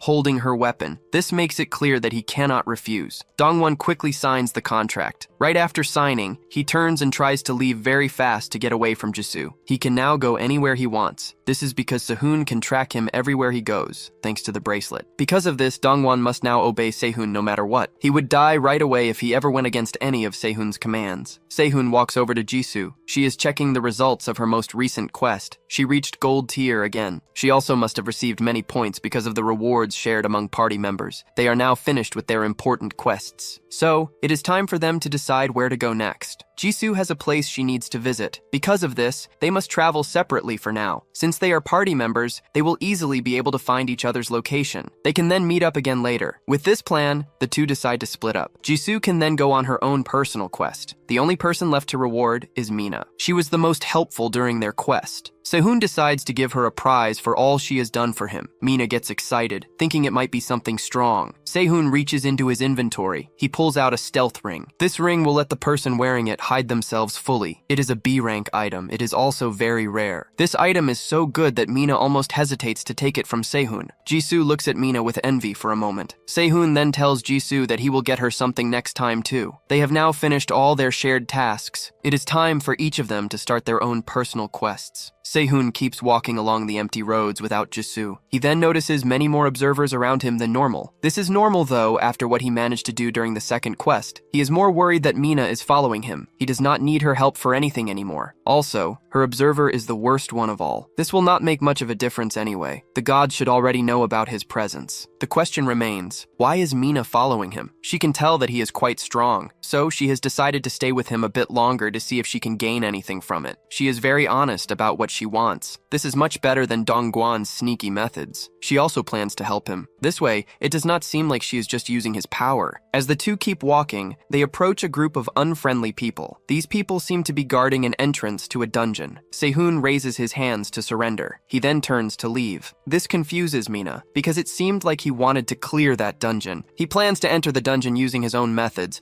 Mina is ready to help him cause trouble if needed. However, Sehun has a different idea. The entrance is blocked by those people. Sehun plans to create his own way in. At the same time, the gods keep talking about the game's condition in the forums. In honest life, the god Dongguan complains. His avatar has been fully tied up by someone, so he cannot do anything in the game. Young Jester, however, thinks the situation is very funny and makes fun of the god for his mistakes. They also argue. The other gods mention that there are good dungeons nearby they can attack. Sehun observes all their talk. From this, he can find the exact spot of the dungeon those people were protecting. They walk through the city. They stop on a random street that Sehun thinks holds the dungeon. Next, he puts his hand on the ground. He scans the area using a new skill. This skill lets him search a 50-meter circle with his hand to locate items nearby. He received this as a platinum reward for beating the basilisk. Using this skill, they find the boss room of the dungeon that the men were guarding earlier. The room is 20 meters underground. Normally, they could not reach it. Dungeon walls have special magic protection. This means players cannot break into the room without going through the dungeon first. This is true for a regular player. However, Sehun is a pay-to-win player. He has the exact tool he needs to enter that boss room, obtained from the DLC store. It is a dungeon destroyer's excavation drill. This tool can dig through a dungeon's ground. He tells Mina it is a quest reward, which is a lie. Then, he starts digging into the ground, heading towards the dungeon. After 5 hours of continuous digging, they break into the boss room. They arrive at the dungeon's core. A mantis boss waits for them in the room. A large group of smaller mantis monsters is also there. The monsters quickly charge to attack them. The two prepare for a battle. Sehun asks Mina to deal with the smaller mantis monsters and guard his back. He will try to defeat the boss mantis. He uses the orichalcum-coated spear. He had used this spear to beat the basilisk. With it, he clears a path through the mantis monsters, protecting the boss. The insects have very clear weak spots. This makes killing them extremely easy for Sehun. He finally pushes forward to reach the boss. The main mantis boss should be even simpler to defeat. Its large size makes it much slower than the smaller mantis. Sehun calculates and then launches a powerful attack. This attack blasts away the mantis middle section, killing it right away. With this, they defeat the dungeon. They become the first players globally to clear a dungeon. They receive 1,000 extra points as a reward. They also get the achievement First Experience Hunter. It is a strange name. He tries not to dwell on it too much. Instead, he focuses more on something else. More achievements will also increase the rewards he receives in the future. Next,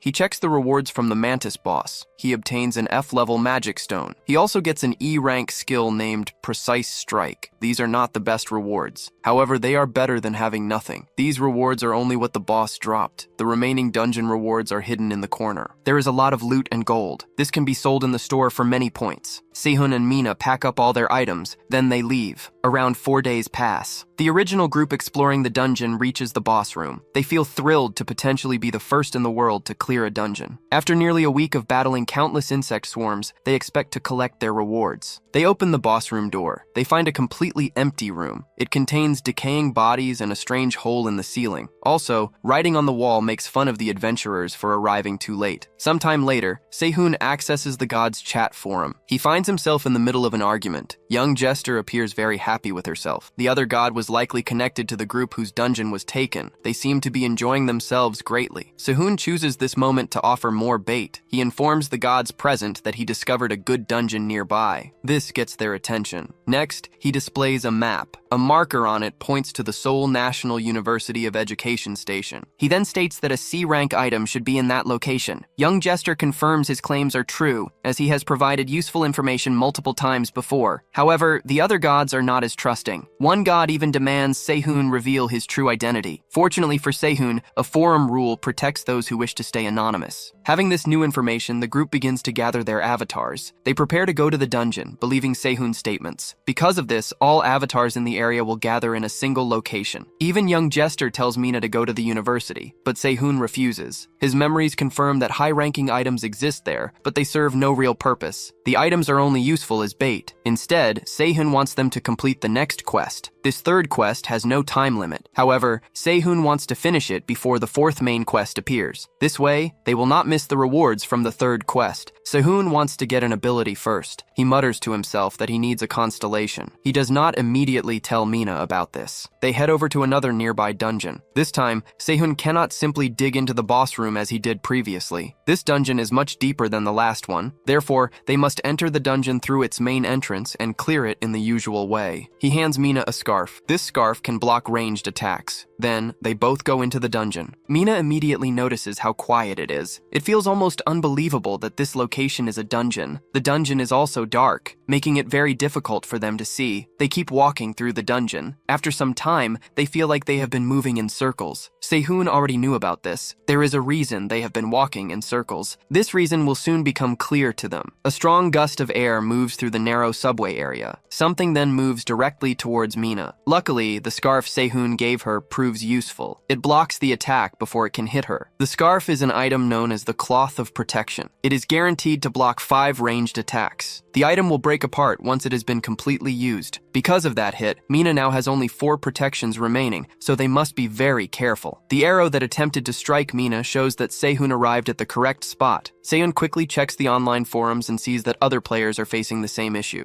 A creature hidden in the dark keeps eliminating them before they can respond. Mina suggests an idea. She could change into a tiny form. However, whatever she transforms into would still be struck, no matter how small she becomes. Only one type of thing can escape these strikes. Sehun informs her about the specific animal, then provides her with directions to carry out once he gives a sign. A different arrow flies towards Sehun, and the cloth shields him, leaving him with 4 remaining protections. Next, he winds an object around the arrow, which is known as the tracking threads. Once the thread is wound around an item and tossed, it travels directly to that item's first owner. The arrow moves through the shadows and finally settles next to a shadowy archer who had been concealed in the gloom. This creature is named a Ranger of the Night, and it's a being that moves faster when it travels through dark places. Sehun quickly moves towards it before it can flee once more. In response, the creature shoots an arrow at our main character, using up another charge of his protection. With only 3 protections remaining, Sehun must find a method to end this battle very quickly. The ranger attempts to get away into the darkness, shooting several arrows at Sehun as it retreats. 2 of those arrows strike Sehun, leaving him with just 1 more protection before he becomes defenseless. The ranger pulls back its bowstring and releases 1 final arrow, which consumes the last protection from the scarf, making it vanish completely. However, it is already too late. Sehun has moved in close, and a confrontation between the two is imminent. The ranger grins, revealing it has a final surprise. Since Sehun is so near, he becomes an obvious, exposed target. The ranger pulls back its bow once more, launching an arrow that is certain to connect. However, Sehun has already secured victory in this battle. He expertly avoids the arrow just as a bat descends from the ceiling, carrying a small glowing sphere. In many video games, tiny creatures often move around in underground areas. These creatures are typically designed not to interact with either players or monsters. Because of this, they typically remain unseen, regardless of how much they move around the area. This was precisely what Sehun had planned for when he instructed Mina to change into a bat and mix with the other bats hanging from the ceiling of the area. Then, at the perfect moment, she would fly down with an orb of light. This item emits a powerful flash, temporarily blinding all players and creatures within its range for 10 seconds. With all beings in the vicinity unable to see, Sehun seizes the chance and thrusts his weapon directly into the monster's chest before it can flee once more. The plan succeeds perfectly, and the creature lies lifeless at their feet following a difficult fight. It appears there are no unique prizes, unlike in the Mantis dungeon. This was a raid dungeon, and these types of dungeons typically do not not provide many rewards because they contain no creatures apart from the main boss. Nonetheless, the prizes for beating the boss are still impressive. From this fight, he acquired a B-ranked Coat of the Night and C-ranked Knight's Gloves. He also received a new ability named Shadow Rush, which the boss creature frequently used to disappear into the darkness and get away. He then got an ability called Guaranteed Shot, which lets him throw or shoot at a target with perfect accuracy. With all these rewards, Se-hoon's stats are not completely maxed out,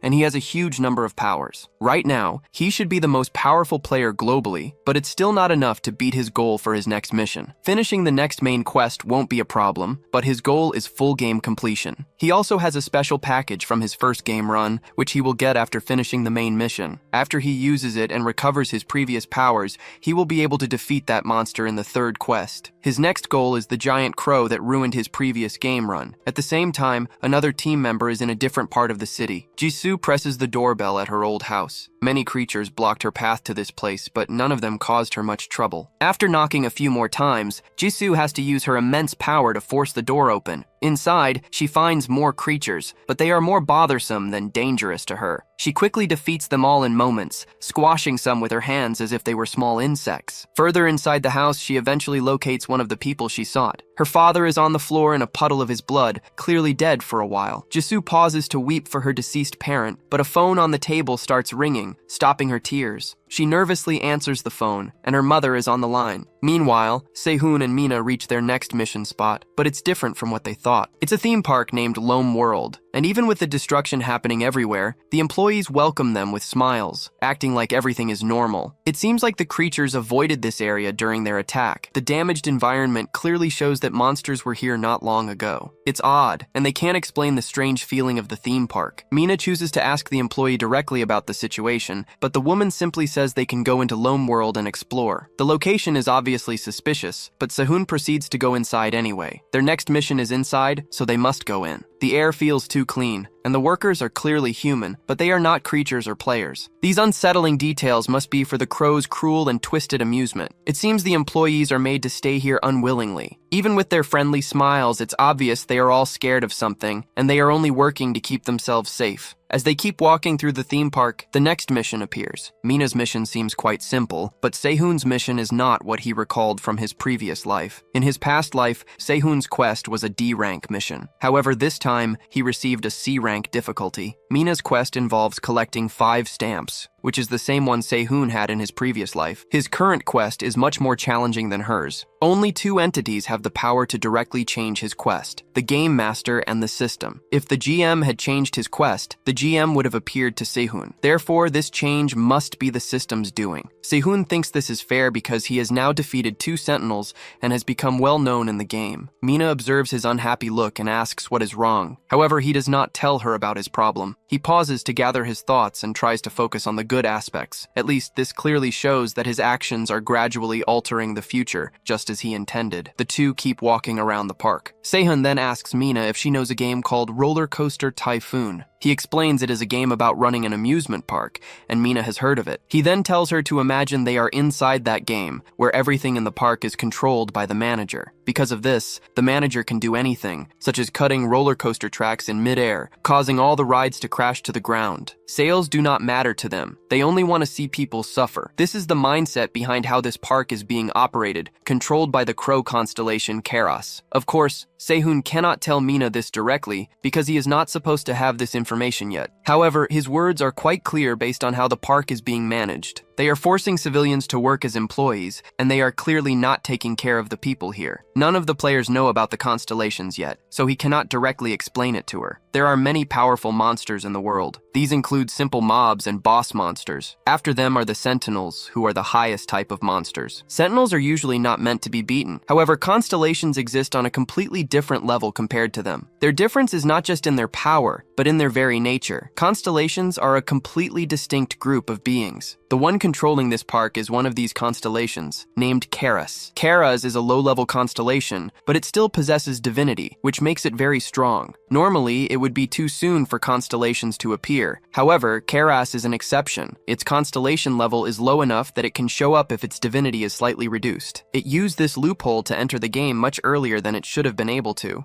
Its goal is to have fun now, while no one poses a threat to it. Even though it had a low divinity level, the harm it caused to humanity was equal to that of a high-level constellation. For now, their best option is to be careful and stay alert while trying to finish their quests. The environment's layout is now very different from the Lome world's previous appearance. This is because the ruler has changed it to their liking. As they walk through the area, an employee calls out to them. He asks them to join his ride. He sounds scared, and he wears a collar that looks strange. He points them toward his ride, which is a haunted house. Mina does not want to go into the haunted house. She tries to complain, but her argument with Seihan stops suddenly. This happens when the employee's collar begins beeping and shows a red light. The collar then explodes around his neck. He screams in fear, and the blast removes his head from his body. This event connects directly to Seihan's main mission. His mission is to rescue everyone in the amusement park. He must also fix the situation by helping them all get out of the area. Currently, there are 138 players and 725 civilians. The employee's dead body then falls to the floor in front of them. At this moment, the number of people decreases. The other employees look away. Mina tries to understand what is happening and what just occurred. It seems there was a time limit for being a vendor, just like players have time limits for their quests. Mina starts to cry. She wonders if the employee died because she hesitated to enter the haunted house. Seihan comforts her. He tells her that all of this was most likely caused by the amusement park's terrible design. In his past life, Seihan knew that many people had died. He only learned this from the few survivors who managed to get away. However, Seihan remembers that the place should not be this empty. He cannot think about this too much right now. Instead, he must search for the person he was looking for. He also needs to try and collect stamps first. He calls out to one of the other employees. He asks the employee to guide them through the rides so they can start collecting stamps. The employee warns them that they will not come out of the haunted house the same way they entered, but they do not have a choice. They will die if they do not complete the quest in time. Most of the other players who entered the haunted house died, regardless of their excitement. But since they have asked, the staff has no choice but to lead them inside. To complete the ride, all they need to do is pass all the way through to the other side. It is just as scary as it is simple. So they have to make sure to be careful as they walk through. The two walk in. Mina makes sure to hold on to Seihan's arm for her own safety. They are just at the entrance, and she is already terrified. They reach a bridge. Seihan stops for a moment to make sure it is safe. Suddenly, a spiked wrecking ball drops from the ceiling. It moves very fast and nearly hits them. They do not have time to think about what just occurred. More wrecking balls then fall from the ceiling. This forces them to run across the bridge to save themselves. While they are moving, a monster suddenly appears from nowhere. It tries to attack Mina. Seihan reacts fast. He uses his spear to stop the monster before it can bite Mina. He then kicks the monster away. It flies off before it can attack them again. After dealing with the monster, Seihan goes to check on Mina. She is on her knees and crying in fear. At this moment, Mina cannot continue moving forward. Seihan must then lift her onto his back for the rest of the haunted house. She cries into his shoulder as they go. Throughout the house, they encounter various challenges and creatures. Seihan manages to defeat them all and move quickly through the whole attraction, with Mina riding on his back. Normally, Mina would be capable of handling these creatures, but she is too frightened to attempt fighting by herself. Seihan keeps moving through the scary house as the weeping girl holds on to him tightly. This place is like a typical haunted house. People navigate it while dangers appear from all directions. The sole distinction is that these dangers and creatures are truly alive and attempting to harm them. He finds this simple, but it is challenging to battle and guard another person simultaneously. Nonetheless, he chooses to view it as training for a time when he might choose to defend others. In his past existence, he would not have attempted any of these actions for another individual. Following a bit more combat, they successfully exit the other end, and they complete it in a very short time. Seihan calmly relaxes once he is outside, but Mina is totally exhausted and gasping for air. It is evident that the entire experience drained her greatly. She attempts to act as if it was nothing, but the perspiration and crying on her face show how much the whole event terrified her. With the first attraction completed, Seihan uses this chance to inquire about the device on the worker's neck. He wishes to obtain one for future examination. The worker appears puzzled, yet does not object, and hands Seihan one of the devices to keep. The man explains that a person can establish specific requirements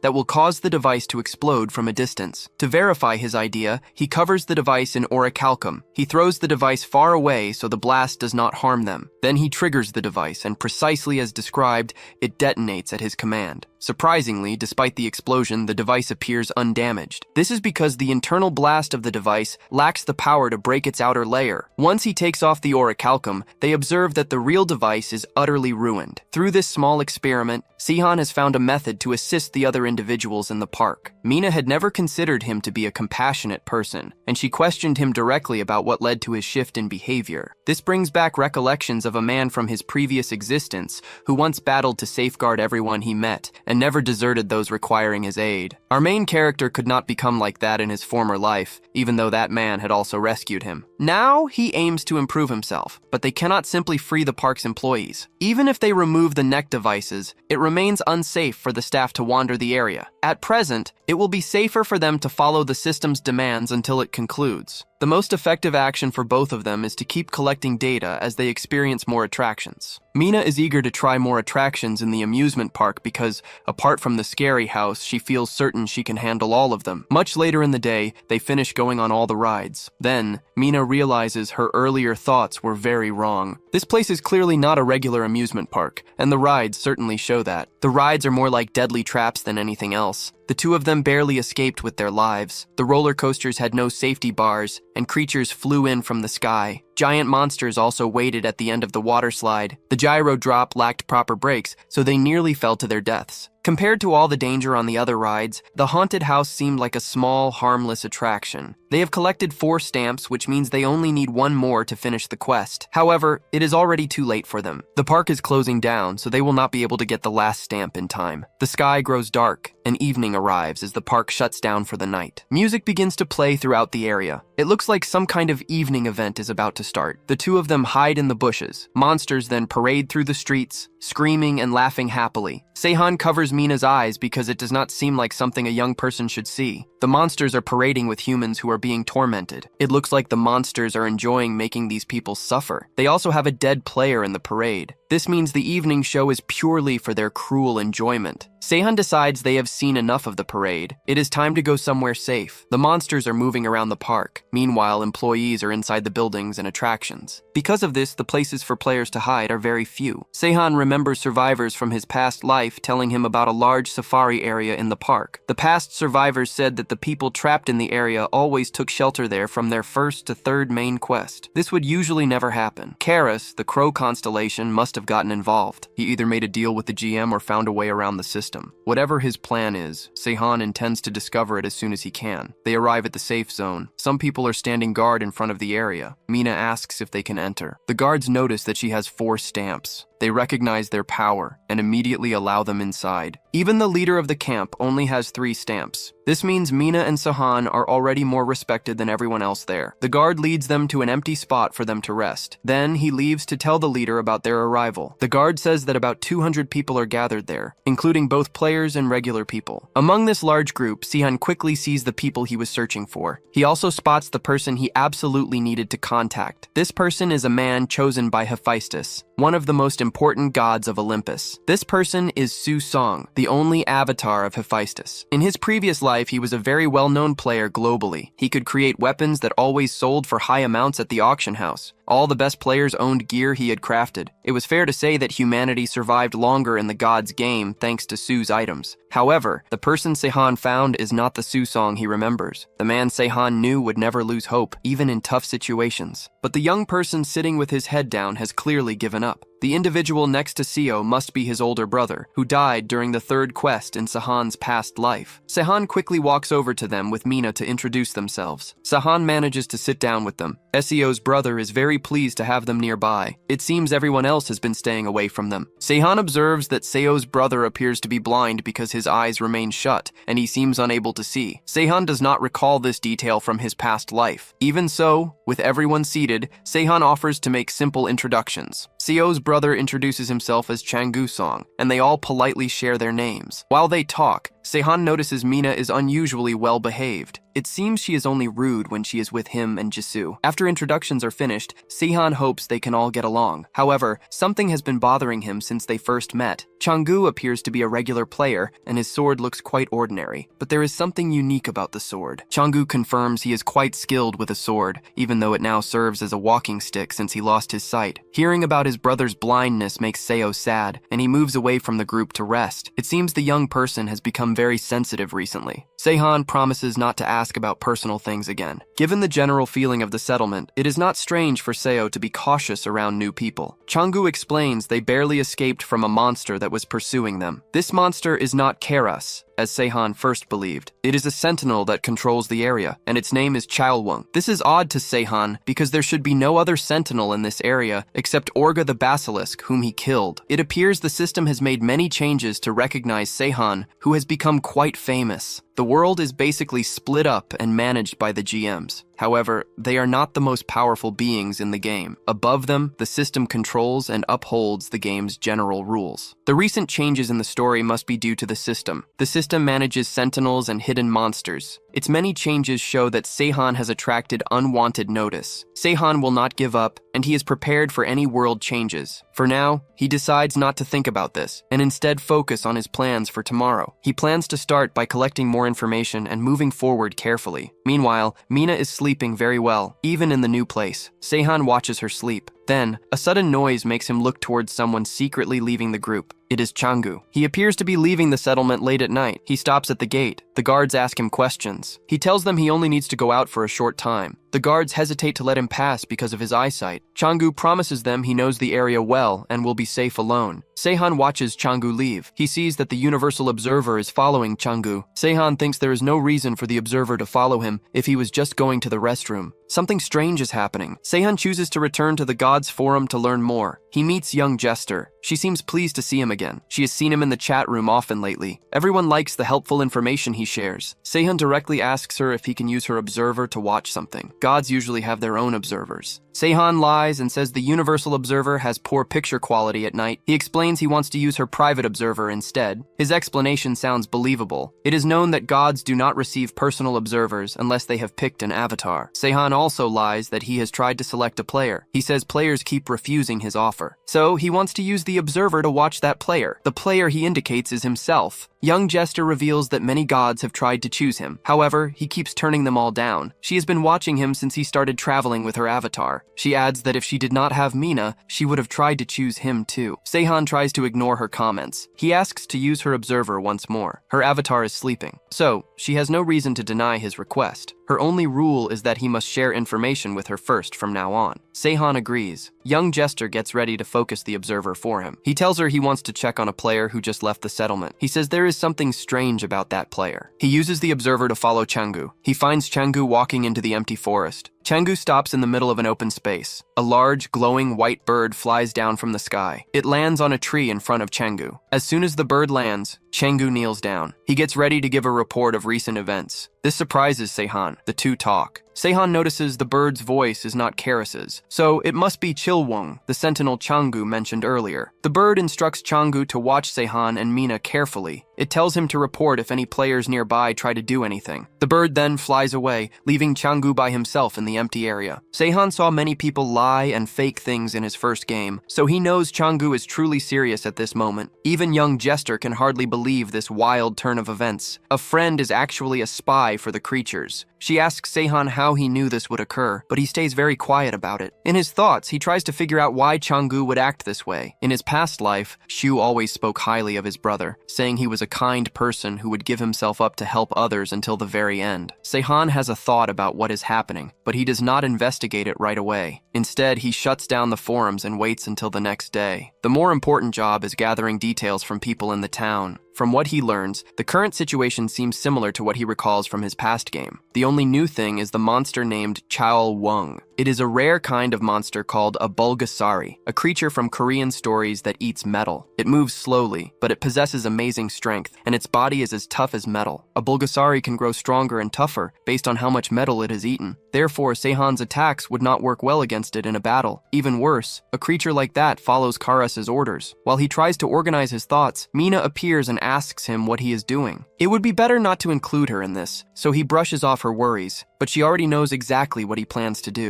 He is thinking about beating the sentinel, which is another task that seems impossible. He went through much effort to defeat Orga, and now he wants to fight a different one. Seihan is certain that if he had enough time and the conditions were right, he could definitely beat the monster. There is nothing else he could do to make Susong feel better at this moment. With a plan in his head, he stands up and gets ready to exit the safari for some time. He has to meet someone in the park. He asks Mina for a favor. He wants her to watch the two Song brothers. He cannot explain it now, but he wants her to get in touch with him if she sees anything strange. After this, Seihan exits the town to go and observe the monster named Chao Lung. In another part of the park, inside a castle, monsters move freely and without control, as if it is their own place. Karis, the crow constellation, lies on the ground among all the disorder. Karis made his home in this park for amusement, and it proved to be a good decision. He needs the fear and wonder of people for the start of his event. He then turns to speak to the huge elephant-like creature standing there, Chaolung. Chaolung is here to give an update about the third main quest. Karis recalls that players usually only get 3 stamps at most. But yesterday, some players got their 4th stamp. This makes Karis lose his smile, and he checks the status window himself to be sure. They have nearly finished the quest, somehow without a god's help. He views video of them on the rides. Karis can tell that they will surely get the 5th stamp and finish the quest today. Karis cannot interfere, because it would make things difficult if a constellation like him gets involved too early in the third main quest. He is only present because of a trick he used to enter this game. Perhaps such a player might visit him, but it is very improbable. He tells Chaolung to leave them alone for now. It would actually be better if some players finished the quest. Fewer players have wanted to try the attractions recently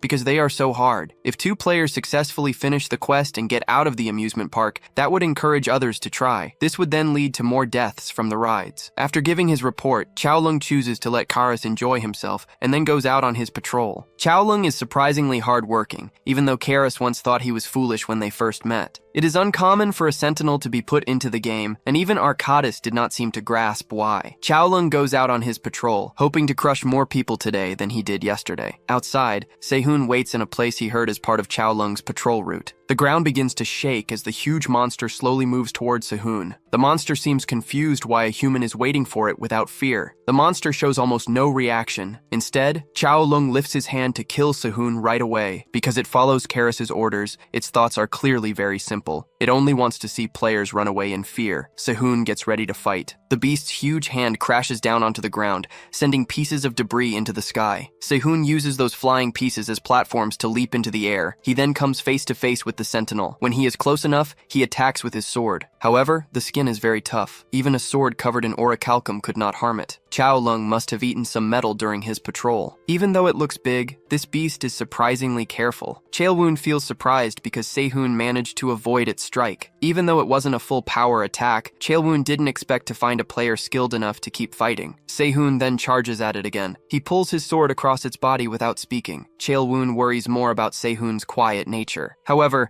Sehun thinks the monster talks too much. Sehun wants to fight instead of just exchanging empty words. This makes Chaelwoon angry. He begins to fight seriously, hoping to defeat Sehun fast. Another huge fist flies towards Sehun. He avoids it again, landing on the sentinel's arm. He then quickly moves up towards its face. Sehun can use many more weak spots due to its large size. He reaches its face and attacks with his sword. But again, the strike isn't strong enough to make even a small mark. Sehun sees his special weapon isn't damaged. This shows that Chaelwoon's body is not tougher than orichalcum. The current issue is Sehun's low power. Another fist rushes at Sehun. He barely avoids it again. He then attacks its leg, which makes the monster turn around and try to step on him. This monster must have a weak spot somewhere, but Sehun cannot find it yet. It seems Sehun is at least faster than it. He increased his stats as much as possible to fight the monster. Right now, his stats are at the highest possible for E rank. But even with the best stats available in the game, he cannot make a single mark on the creature. Another huge blow comes down. Sehun manages to avoid it again, landing inside a bush. This frustrates him greatly. He didn't expect an easy fight, but this monster seems almost impossible to defeat now. It's understandable why players fear its name alone. If a sentinel like Chaelwoon is this powerful, then Karis's strength must have increased. Sehun's first plan was to beat Karis in this park. However, it seems impossible without his first playthrough transfer package. Chaelwoon, however, remains angry and ready to fight, but Sehun has not shown himself since the last attack. This only makes the sentinel even angrier. He then hears Sehun's voice from the bushes, calling him too slow. The monster begins to tear apart trees in anger. It demands that Sehun appear. Our main character is already far away. He has already checked what he needed to see. He cannot defeat Chaelwoon with his current items and skills. He needs to find a different attack that can deal a deadly hit to the monster. In the end, Susong appears to be his only choice. Meanwhile, back in the safari, Mina sits with the two brothers. She reads a pamphlet to pass the time. Changu asks her if she is Sehun's sibling, but this is clearly not true because their last names are different. Even so, they seem to get along very well. This makes it even less likely they are siblings, as they get along so well. Mina also wonders if Seo and Changu are truly brothers, since they also get along very well. Changu confirms they are indeed brothers. He had asked because the two of them appeared quite unusual. Sehun even got 4 stamps, despite the challenge. Mina then proudly shows that she also earned 4 stamps. However, Sehun appears and disproves her pointless bragging. This greatly frightens Mina. Sehun never seems to have any noticeable presence when he is nearby. He then joins their conversation. Changu tells him they were just discussing him and how he first met Mina. He caught her as she was attempting to rob a bank. While this makes her sound like a criminal, it is completely true. The two of them truly get along well. Their playful talk makes Changu laugh. Changing the subject, Sehun asks Changu to give him some of his time. He wants them to discuss something in private. The two of them leave the group. Sehun leads Changu a short distance into the forest. He then directly confronts Changu about his connection with Chaolong. Immediately, Changu draws a sword. He places it against Sehun's neck. He is ready to strike at any sign of trouble. He asks Sehun how he obtained this information. Our main character simply replies that he has his own methods. He also had other questions. However, it seems those will need to wait. For now, he tells Changu to fight with all his might. Changu acts quickly. He swings at Sehun's neck. Our main character manages to avoid the blow. He then quickly changes his fighting stance. Sehun cannot back away. Changu launches another attack at Sehun's face. Even though he cannot see, he is quite skilled at fighting. It appears Changu possesses a mind's eye, which lets him see and fight even though he is blind. Changu clearly sees that Sehun has his own fighting techniques. Since Sehun does not intend to talk, Changu believes the best choice is to kill our main character right away. Changu rushes forward and gets ready to deliver a final strike. From the way Changu stands, Sehun can easily tell that he is very skilled. However, Sehun is also incredibly powerful. He catches the sword with his bare hands. The sword does not reach his face. During their fight, Sehun can tell that Changu's agility is between 60 and 70, and his strength is at 50. These numbers are quite high for someone who is not an avatar. This must mean he focused all his points on increasing his strength and agility. Changu pulls back. He then tries to launch another continuous attack at Sehun. Our main character easily avoids all of these attacks. Changu then rushes in for another series of attacks. Sehun somehow manages to block all of them using his hands. This is thanks to his night gloves, which he received from the ranger, protecting his hands. It is clear whose strength is greater in this fight. They both calm down. Sehun gets directly to the main topic. He asks why Changu would work as a spy for Chilwang, given his strength. The reason is clear, even though the blind swordsman does not speak right away. It is all because of Seo. He made an agreement to keep Seo safe. When Changu first met Chilwang by himself, he attempted to confront the sentinel. However, he was not strong enough to defeat the huge creature. The sentinel only viewed Changu as something to play with. In the end, Changu lost his ability to see. Seo then saw what happened and lost his desire to fight. After that, Changu had to do whatever Chilwang told him. Even though that day was full of complete hopelessness, he still wanted to try and keep Seo alive, even if it meant a terrible life for himself. He has worked as a spy since he first got to the safari. Most of his reports were about where the group was going. Now that the secret is known, Changu thinks Sehun will tell the others about him, but our MC has another idea. Since Changu's secret life has not harmed anyone yet, they can likely use it to help them. They can also use this to learn about Chilwang's actions. Chilwang is not using the information because it likes their fear. It told Changu to watch them closely to make sure they do not get away. From the way Sehun is speaking, Changu understands that our MC plans to fight the creature when it gets ready to attack in about a week. Sehun is certainly powerful, but even Changu does not think he will be able to fight the sentinel. Any strategies or attacks are ineffective against its power. Sehun already knows all of this because he fought the creature before. It was unlike any other monsters he has seen. Its body was extremely tough, but just because he cannot kill it at this moment does not mean it is impossible to kill. Without saying anything more, Sehun leaves. He tells Changu to share any information he can gather with him too. There is no more time to explain things. Changu will have to tell Seo everything. Seo will have a very important part in the whole plan. They need him to get past his sadness so he can help. The two of them go back to the safari. Changu keeps his promise and tells Seo about everything that has happened up to now. The young boy is upset that he was not told about any of this. Changu simply did not want to make him worry more than he already had to. Seo is not listening to him though. Something bad could have happened to Changu if he had not spoken up earlier. Mina and Sehun observe from a distance. The younger girl then understands why our MC wanted her to keep an eye on them. Now that they have sorted out their ideas, the next step is to defeat the monster Chilwong. Mina cannot believe that he wants to do something so risky again. She decides to let him handle it while she goes to complete her own mission. This is a poor choice because Chilwong is likely searching for him at this moment. Sehun was occupied, and now Mina faces consequences for being linked to him. She unwillingly goes back to the group. Then, Seo arrives and they talk about their plans. They have no time to lose. Changu is working as a spy, so monsters might appear to abduct people at any second. Also, only about 1 week remains before the sentinel acts.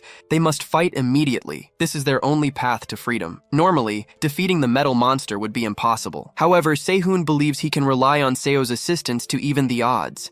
He will need Seo to craft a weapon capable of ending the monster. Seo now understands everything, and he is very eager to assist. With the children's help secured, they need to start working. Sehun buys a basic smithing kit from his VIP shop. He then sets it up specifically for Seo to use. This arrangement should allow Seo to easily make anything he desires. Mina asks Seo if he thinks it's strange that all this gear suddenly appeared, but the young boy doesn't care about the specifics. At this moment, he is simply glad to be useful. Previously, Mina was the key part, and now Seo is. It's clear Sehun intended to meet and utilize them all along. Mina is more surprised that Sehun would choose a child, but Sehun informs her that Seo is only 3 years her junior. To Mina, he appeared to be an elementary school student. Next, he requires her to form a barrier. This will isolate the spot and stop others from coming near. Mina is surprised he knows about her power, as she only recently gained it. However, Sehun recalls that she should have been able to use it by the third quest in his past life. After some effort, she puts up a barrier. This will ensure no one even notices the events inside the space. This is the gift from a high-ranking god like young Jester. It's not surprising that Mina could get out of any predicament in her past life. This shows why selecting a top-level god is crucial if you plan to be an avatar. Sehun provides Seo with some materials. These should let him create excellent quality gear. He obtained all these items from his dungeon explorations. The question now is what Seo should craft using all these supplies. Sehun already has a concept. He then gives the young boy a design for a specific weapon. Seo has never seen anything similar before, but Sehun is confident that this item will be able to defeat Chaolong. The monster keeps moving around the park searching for Sehun. The monster thought someone powerful like our main character would try to gather the remaining stamps. Because no reports came in, it figured he was likely not at the safari location. While the monster tried to decide its next move, another creature approached. This creature reported that the crow was calling for it. It seemed the monster would get to have some enjoyment that day. The bear creature warned it that the other monsters were still getting ready for the assault. However, Chilwun did not mind. Chilwun believed it did not need other monsters to complete the task. Mina and a guard from before stood watch on a raised area above the safari camp. Sehun instructed them to look out for approaching monsters. Meanwhile, the people in the safari began to plan their escape. The survivors had ignored them when an evacuation was first suggested. But after Mina and Sehun displayed their stamps, the survivors quickly changed their minds. Later, just as Sehun had guessed, a rumbling sound began in the distance. This showed that a monster was moving towards them. Mina changed into an eagle form to try and see more clearly. She then saw what was making the noise. It was Chilwun, and it appeared very angry right then. She flew back to the group and told the guard that the sentinel was approaching. The man then ran to inform others so they could leave more quickly. They did not expect the monster to be so quick. It would be best for Mina to use this chance to escape. However, Sehun had helped her greatly, and she had started to feel a connection to him. For this reason, she did not want to simply abandon him. Their only option was to go and try to draw the monster's attention. But Mina was unsure if she had enough strength for that. Changu then came up behind her and told her she did not need to do something so dangerous. He planned to go and try to distract the sentinel on his own. He felt it would be wrong to flee after his past actions. Even though his abilities were not equal to the monsters, he could at least try to gain them some time. After saying this, he rushed out to face the monster. Sehun was still not visible anywhere. The remaining people struggled to leave as they heard Chilwun was heading towards their location. The swordsman was ready to accept responsibility for acting as a spy for Chilwun. He prepared to gain them some time, no matter the cost. He eventually reached the beast and knelt before it. He still acted as if he was loyal. He told the monster he could lead it through a quicker path. This would allow it to catch the fleeing survivors more rapidly. Chilwun unexpectedly turned down the offer. It had realized Changu's plan to delay it. At that moment, it did not want to bother with his pointless efforts. It was clear Changgu had a hidden motive. There was no reason he would be so eager to run all the way to the monster. Changgu has no other option,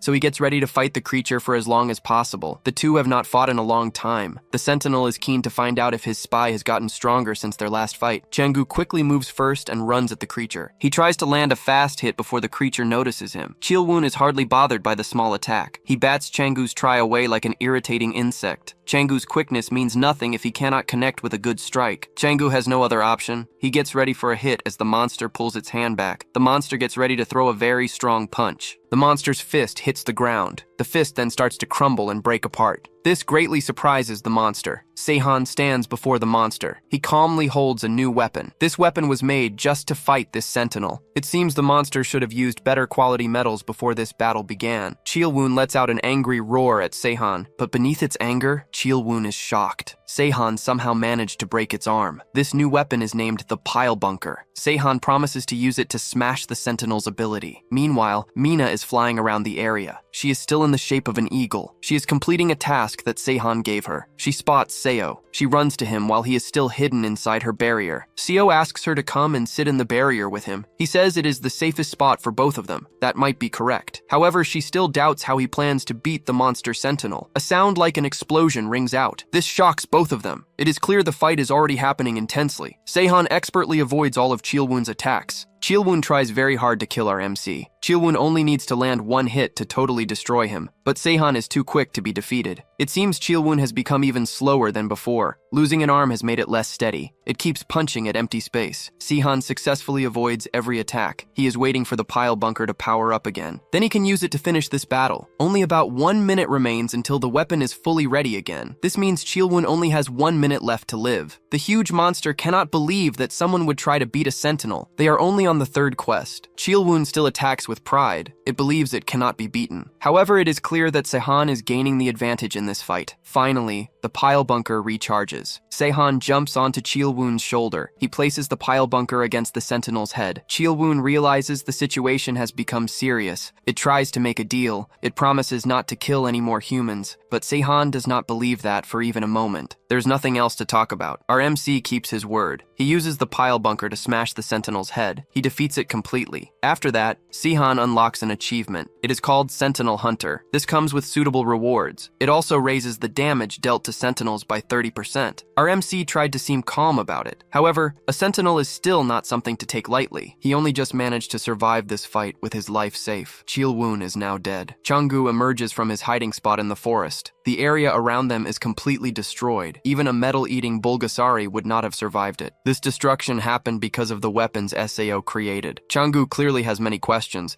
but Seihan notices too many people watching them. It's not only the observers. The survivors who were trying to get away also watched the fight from the bushes. With the sentinel gone, they all begin to move, trying to leave the park. However, Mina recalls that Chilwoon was just the mid-boss for this area. This means there is still another, stronger boss they must face. This information makes everyone stop moving. They all stare at her with fear and surprise. Mina tries to act casual, but Seihan places a hand over her mouth to prevent her from saying anything else. It seems they need to explain the situation to the other people. After that, it will finally be time for Karas to die. A video of Seihan defeating Chilwoon starts circulating on the God forums. People begin to pay serious attention to him. A user named Greek Boss logs on, seemingly for the first time in a long while. He is also interested in this mysterious but strong player. Seihan has now killed a sentinel for a second time, even though he is not an avatar. Many questions are directed at young Jester, whose avatar is always near Seihan. However, she would not reveal any information, even if she knew it. The questions keep coming, but the playful god ignores them. She instead focuses her attention on the kid who has stirred up everyone's interest. Seihan becomes more interesting to her each time she sees him. The current question for her is how he plans to deal with the crow. Mina approaches Seihan and asks him if he received any items for beating the sentinel. This time, he received a grimoire as a reward. It appears to be a normal rock, but it is actually an A-rank ability. This ability grants the user the power of a Bulgasari. This means they can turn any metal they eat into a part of their own body. With such an ability, Seihan could transform parts of his body into orichalcum. This item is very difficult to find, and it is a very rare and helpful ability. Mina clearly feels jealous, even though she was the one who asked him about his rewards. However, to her surprise, Seihan hands her the grimoire instead of keeping it for himself. It would be more beneficial for her anyway. With her transformation ability, it would be very helpful if she could change her hands into weapons and use them in battles. This is a single-use item, meaning that once she consumes it, no one else can ever get it or use it. Because of this, she feels hesitant to take it from him, but Seihan urges her to accept it and make good use of it. She acts unusually shy in moments like this, despite her normal personality. Seihan reassures her that this is her reward for helping him up to this point. After more encouragement, Mina finally agrees to take the item. She then absorbs it, gaining the Bulgasari ability. It's unfortunate that Mina is not part of his group, as they could have used skill sharing. However, because she is an avatar, he does not wish to include her. However, they could not have used her transformation power if she was in the party, so this is a good exchange. The regular people keep rushing towards the exit, while the players battle the creatures coming near them. At the same time, Seihan uses the orichalcum item to release the individuals caught by the exploding collars. He frees them one after another, but many people are still trapped, so it will take some time to release everyone. Mina then finds him again and tells him they need to complete their mission by getting the last stamp for finishing the ride. They cannot achieve this if everyone simply runs away. To solve this, Seihan calls over a staff member who still has their collar on. This staff member should have a stamp. Mina doubts this plan will work, but as soon as the staff member places the stamp on her arm, a message window appears, saying she has finished the quest. There is no prize for the quest, which shows how simple the task was meant to be. This means they did not need to face all that hard work and risk during the rides. Since they have learned this, they can now complete other players' missions as they move. This does not include Seihan, because his mission is entirely different. Back at the castle, the crow begins to call for Cheolwong. The crow has not seen the huge monster for a full day, and the situation looks concerning. A mouse creature arrives to answer the crow's call,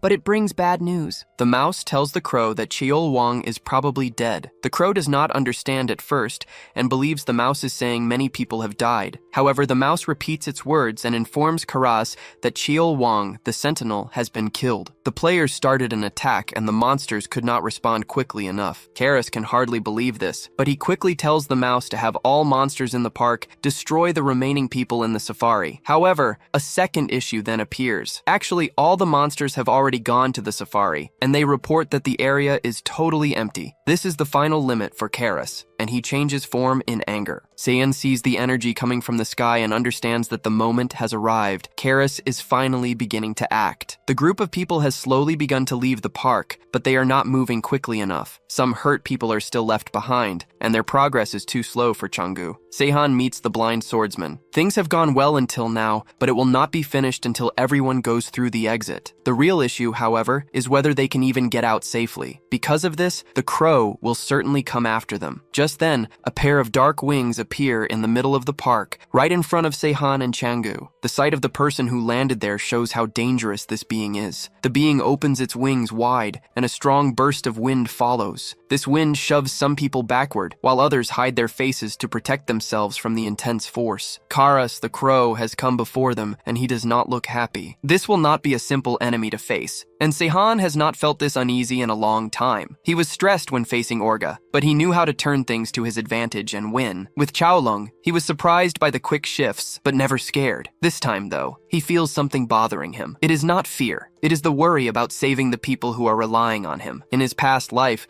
he would have left these people behind without thinking twice. But the situation is not the same now. He turns and tells everyone to leave while he keeps the constellation busy and gives them some time. Mina acts quickly and shouts for everyone to stop looking and begin moving. Karas will not just stand there and let them escape, of course. He throws feathers like weapons towards the crowd of people. Seihan has to use his final hour ability to hurry over and block every single one of them. Karas is a little surprised that Seihan was able to stop all the attacks. If things keep going like this, though, and the crow uses wide-range attacks, it will be hard for Seihan to keep the people safe. Rather than fighting head-on, he begins speaking to the crow. Seihan openly insults and bothers Karas, but the crow thinks it is more amusing than anything else. Seihan believes Karas earned it, though, since he needed to travel all the way to the park to catch many humans himself. That bothers Karas somewhat, and the crow constellation opens its wings wide and gets ready to strike. It seems Seihan has managed to get his focus, and all he has to do now is keep delaying it. Right now, about half of the people have not left yet, so he only needs to delay for around 30 minutes. He has been preparing for this moment the whole time. The crow leaps off the ground at great speed and targets Seihan directly, but Seihan uses his Shadow Rush ability to merge with the ground and get away right before the crow's attack hits. Seihan attempts to remain calm as the crow flies around him. It is clear that Karis is much stronger than him in both power and speed, but our MC has his abilities for staying alive and unique items that ensure his attack will land. He jumps from the ground just as the crow goes back into the air to attack again. Then, he uses his guaranteed shot ability to launch a sharp object. Normally, Karis would be much too quick for that to be a danger to him, but because of the guaranteed shot ability, his attack is able to reach and nearly strike. The projectile flies towards Karis. Karis must stop in the air and grab it. Next, he plunges to the ground. This action breaks the pavement under Seihan's feet,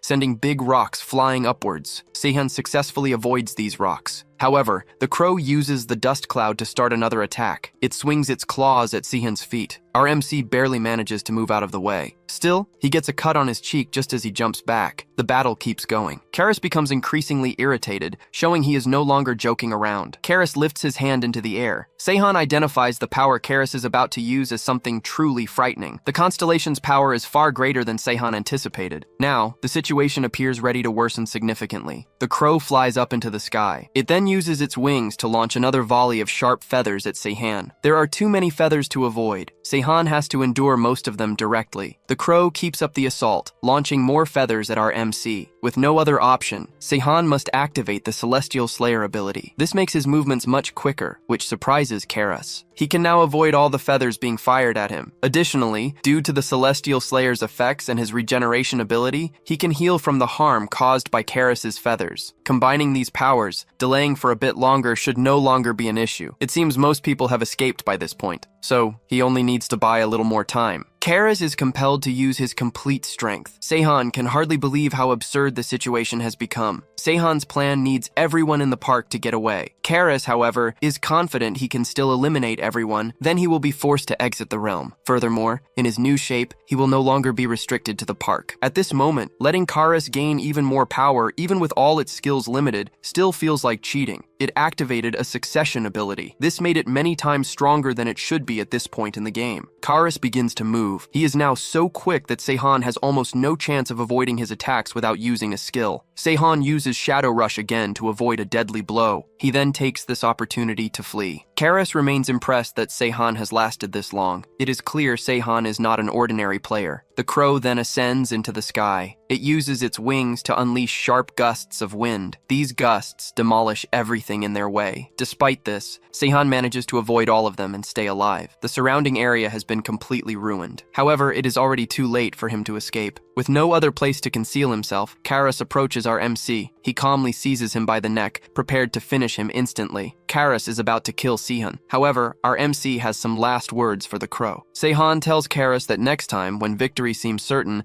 he should not take so long to complete the task. At that moment, all the people in the amusement park finally manage to get away. This means Seihan has finished the third main quest. This allows him to now buy his first playthrough transfer package. He gets the transfer package. Right away, he uses an ability called Proof of Transcendence. Karis has almost no time to react before he starts coughing up blood. They were talking, and Seihan used his spear to stab the crow in the stomach. Even though it was a surprise attack, Karis quickly moved to avoid getting hit in a critical area. Proof of Transcendence is an S-rank ability that can be improved. It gives the user a full 100% boost to all stats. It also lets him cause major damage to divine beings for 30 minutes. After using this ability, it cannot be used again for 30 days. Karis drops Seihan. He then flies away before Seihan can launch another attack. The crow is surprised that a player can have so much power, even though he is not an avatar. Karis has no other choice. He must take the fight completely seriously and use all his strength to beat Seihan. Karis shoots another shower of feathers at our MC. But now, because of his power-ups, Seihan can easily avoid all of them. Then Seihan aims and shoots another spear at Karis. The crow feels sure the attack will not hit him. However, the guaranteed shot ability is very effective. Karis puts up a wall of wind to protect himself, but the spear still breaks through it. It hits Karis, who has no time to move away, and makes him fall to the ground. Even so, the spear could not go through his heart, even with Proof of Transcendence and guaranteed shot active. Somehow, Karis is still strong enough. He flies into the sky and shoots another volley of very sharp feathers. Seihan has no time to dodge. He uses a shield to block all the attacks coming at him. him. Then he forces himself to move, even with the heavy feathers pushing against his shield. Then he throws another spear at the crow. This one hits exactly where he aimed. It stabs straight into Karas's thigh, making him fall to the ground once more. At this point, Karas can do nothing else. Seihan asks him if he is finally feeling afraid of the situation. Karas cannot accept that a human has defeated him. He keeps yelling that Seihan is just a small error in the system. Even so, the difference in their power is now too great. Karas has already been made weaker by many attacks. Everything Karas tries to throw at Seihan is easily stopped. It is clear that the fight has ended. Karas tries one last huge attack. Seihan uses Shadow Rush to get away from it. Then he quickly moves towards the crow to land the final hit. Karas blocks it with a wall made from his feathers. This even breaks Seihan's weapon, leaving him with nothing else to use. Seihan has no other choice. He jumps towards Karas, but he would not be able to win in a fight with just his hands. Karas easily slams Seihan into the ground. He seems to be winning the fight again, but instead of quickly finishing our MC, Karas starts to make fun of him. He says Seihan let his small advantage make him overconfident. This is exactly what Seihan wanted. Seihan again warns the crow that he should stop taking so long to finish fights. Then he uses the spear, which is still in the crow's stomach, to stab him once more. This hit finally brings Karas down. The crow falls against Seihan, without life and dead. In the supreme upper realm where most gods live, Arcadis, the game master for the Korean server, looks at a status screen. It shows a picture of Seihan. The crow decided to go into the human world. He then died. Because of this, the GM is now in a very bad situation. Karas died because of the main character's unfair power balance and his use of a succession ability. Constellations still have a limited power level in the game's current update. Arcadis chooses not to report this issue for now. Karas was not a well-known constellation, so no one should notice he is gone for some time. However, the Game Master will now watch Seihan more closely to prevent similar events from happening again. The third quest finishes, and then a big game update happens. The main quest will now be open world. This means players can travel to different areas and levels using trains or subways. Players can also do many quests at the same time, and side quests will be added. Additionally, players can now form guilds using many points. Next, the main quest will start soon. It will be a big raid where a raid boss appears in every region. Players must fight the boss to earn participation points. They can also get special items and gear by beating raid bosses. Seihan and Mina read details about the new update and quests. They are relaxing inside an old, empty restaurant. The raid boss quest has a lot of time given to defeat it, which is surprising. This is likely because most players have not finished their third quests yet. Changu and Su are also with them. It looks like all four of them are staying together for now. Su fixed Seihan's broken equipment. Seihan has now recovered from his fight with Karas, so he needs to plan his next actions. His injuries were quite bad. However, healing all his wounds improved his regeneration ability from F rank to E rank. His next destination is the Daejeon region, located far from the raid boss. He wants to go there because he heard they sell good bread. He also has other tasks to complete in that area. Mina sighs because this is typical behavior for Seihan. She is used to him being overly mysterious. However, she will not follow him on this mission. Young Jester's observer hits the store window. It is clear she does not want Mina to leave Seihan. She is clearly watching them at this moment. Luckily, Karas's Veil of Darkness power blocked the area during their fight. Because of this, the observers did not see Karas's heart get pierced at the fight's end. Young Jester keeps acting out with her observer. Still, Mina is set on not following Seihan this time. Mina has made her choice. Seihan then makes a suggestion to Mina and the two Song brothers. He wants them to join a guild he plans to create soon. Mina is not interested in guilds. Changu worries he might not be helpful to Seihan in his current condition. Su, however, is very excited to be in Seihan's guild. He tells his brother to join too. Seihan tells everyone to relax and not feel forced. For now, it would be best for them to do what they feel comfortable with. Joining Seihan's guild would be helpful for him. First, Su Song is set to become the world's top craftsman. Also, Changu Song is a player as powerful as a chosen avatar, and he shows great promise with his Rare Mind's Eye ability. After considering everything, Mina and the brothers agree to join Seihan's guild. With this decision made, Seihan gets ready to travel to Daejeon. He goes to a train station and then steps onto a train going to Daejeon Station. Meanwhile, on the other side of the train from Seihan, some players from the Waning Crescent Guild attempt to seize control of the train. Ordinary people begin to flee from these dangerous men carrying big weapons. Amidst all the chaos, Jisoo enters the train and spots the rogue players. From his position at the front of the train, Seihan observes that the other side of the train has become very loud. He thinks a monster might have appeared. However, he believes this shouldn't be an issue because most passengers on the train are players, so everything should be alright. Instead of focusing on that, Seihan examines the rewards he received from the third quest. The The rewards appear quite plain this time, and it feels a bit disappointing to receive common items after all he experienced. His first reward is an ability named Hunter's Instinct, which can guess a monster's location by its tracks. He also obtained loot from beating Karas, and a significant gain is becoming the new master of the Crow constellation. He also acquired Karas' abilities, such as Eye of the Crow and Veil of Darkness. However, to use the Crow constellation's complete power, he must gather more divinity. As his divinity grows, more abilities will become available. The Eye of the Crow lets the user create crows that can survey the area from above. There is no cap on how many crows can be made, but they get tougher to manage as he makes more. Next, the Veil of Darkness ability enables the user to merge into the shadows. This ability differs from the one Karas used previously, and its effect probably changes based on the user. Even though he only obtained the lowest level of divinity, it represents a significant advantage. He might also locate the observer of a specific god in Daejeon. This god is a witch who cared for humanity, but still wished for every human to live and die for Seihan. With nothing else to do, Seihan chooses to take a short nap until they reach Daejeon. Meanwhile, on the other side of the train, a single player flees for his life as all his companions fall like insects. This individual is certainly the girl he heard about in stories. She wears all black clothing and has dark hair. When her hair changes to red, no one can escape alive. He keeps running, but then a blunt item strikes the back of his head, forcing him to the ground before he can get away. Jisoo stands threateningly before him, and it seems there is no chance of escape. He pleads for his life, vowing he will never repeat such an act if she lets him live. Jisoo, however, does not trust him and finds his desperate pleas entertaining. She then shows him a smile and extends her hand to end his life. The train pulls into Daejeon Station. The doors open immediately, and people rush out, yelling in fear for their lives. Seihan steps out from his section, puzzled by the loud disturbance at the other end of the train. His answer appears, calmly walking down the stairs. She greets him with a wide smile. It is Jisoo. Seihan had no idea they were even on the same train. After they meet,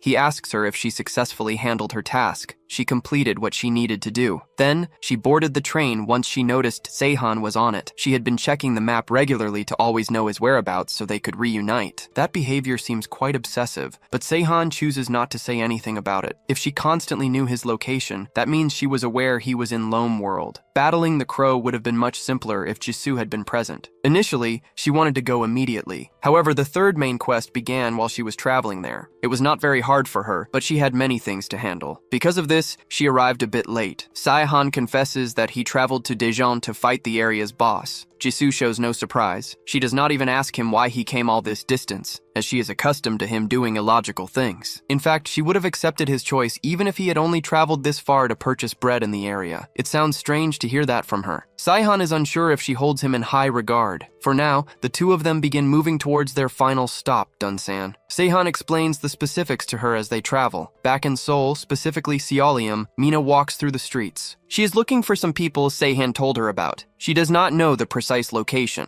She has been walking for some time now and still cannot locate them. Seihan had previously written down some distinct characteristics of the people she should be looking for. They are a family of two with blonde hair. The drawings he made are quite rough. The father is a large American man who has an unusual laugh. The daughter is a 13-year-old multiracial girl. Judging by the appearance of the area, a monster attack seems to have happened recently, killing many people. As she moves through the destroyed area, a wolf-like monster jumps out from the shadows and attempts to ambush her. Mina is ready. She turns around to defeat the creature with a single strike. However, someone else acts faster. This person slams a large piece of concrete onto the beast, sending it flying away. Mina turns towards where the concrete came from. She then sees two individuals who perfectly match the descriptions and drawings Seihan provided her. She walks up to meet them. She thanks the man for assisting her in defeating the monster. As they speak, his laugh is exactly as Seihan described. However, the man's daughter stops him before he can continue and embarrass her. The girl observes from the many gods watching her that Mina seems more powerful than her father. Next, she needs to confirm their names. The man is Luke Taylor, and his daughter is Lynn. These are the individuals Seihan sought. Mina then asks if she can go with them on their journey. The man tossed a large piece of concrete, so he is certainly a player. However, she is unsure about the girl. Luke gladly accepts her into their group. Lynn, however, is quite doubtful about assisting someone more powerful than them. While they argue, Mina Mina turns aside to send a message to Sehun. She confirms finding the individuals she was sent to locate. Going with these people could be beneficial, because Sehun suggested it. He also referred to them as humanity's future key. In Daejeon, soldiers move through the streets with powerful weapons, searching for any monster signs. Society appears to be recovering, even with all the world's events. A soldier walks up to them while they survey the area and asks if they are players. An order has apparently been given to inspect all current players. The government seems to be trying to manage players during the world's current situation. Saihan does not answer the soldier's questions. Instead, he quietly tells Jisoo to run toward a distant building. They both move apart, then jump away before the soldier can stop them. They land on a skyscraper's roof. Jisoo walks over to Seihan, wondering why they came to the building's very top. Seihan intends to use his new Eye of the Crow ability. He wants to scan the area for the raid boss. He activates the ability. Crows then begin to fly from his shadow, rising into the sky. The ability is still basic, and he needs to improve it. However, it will still give him a high view of the area.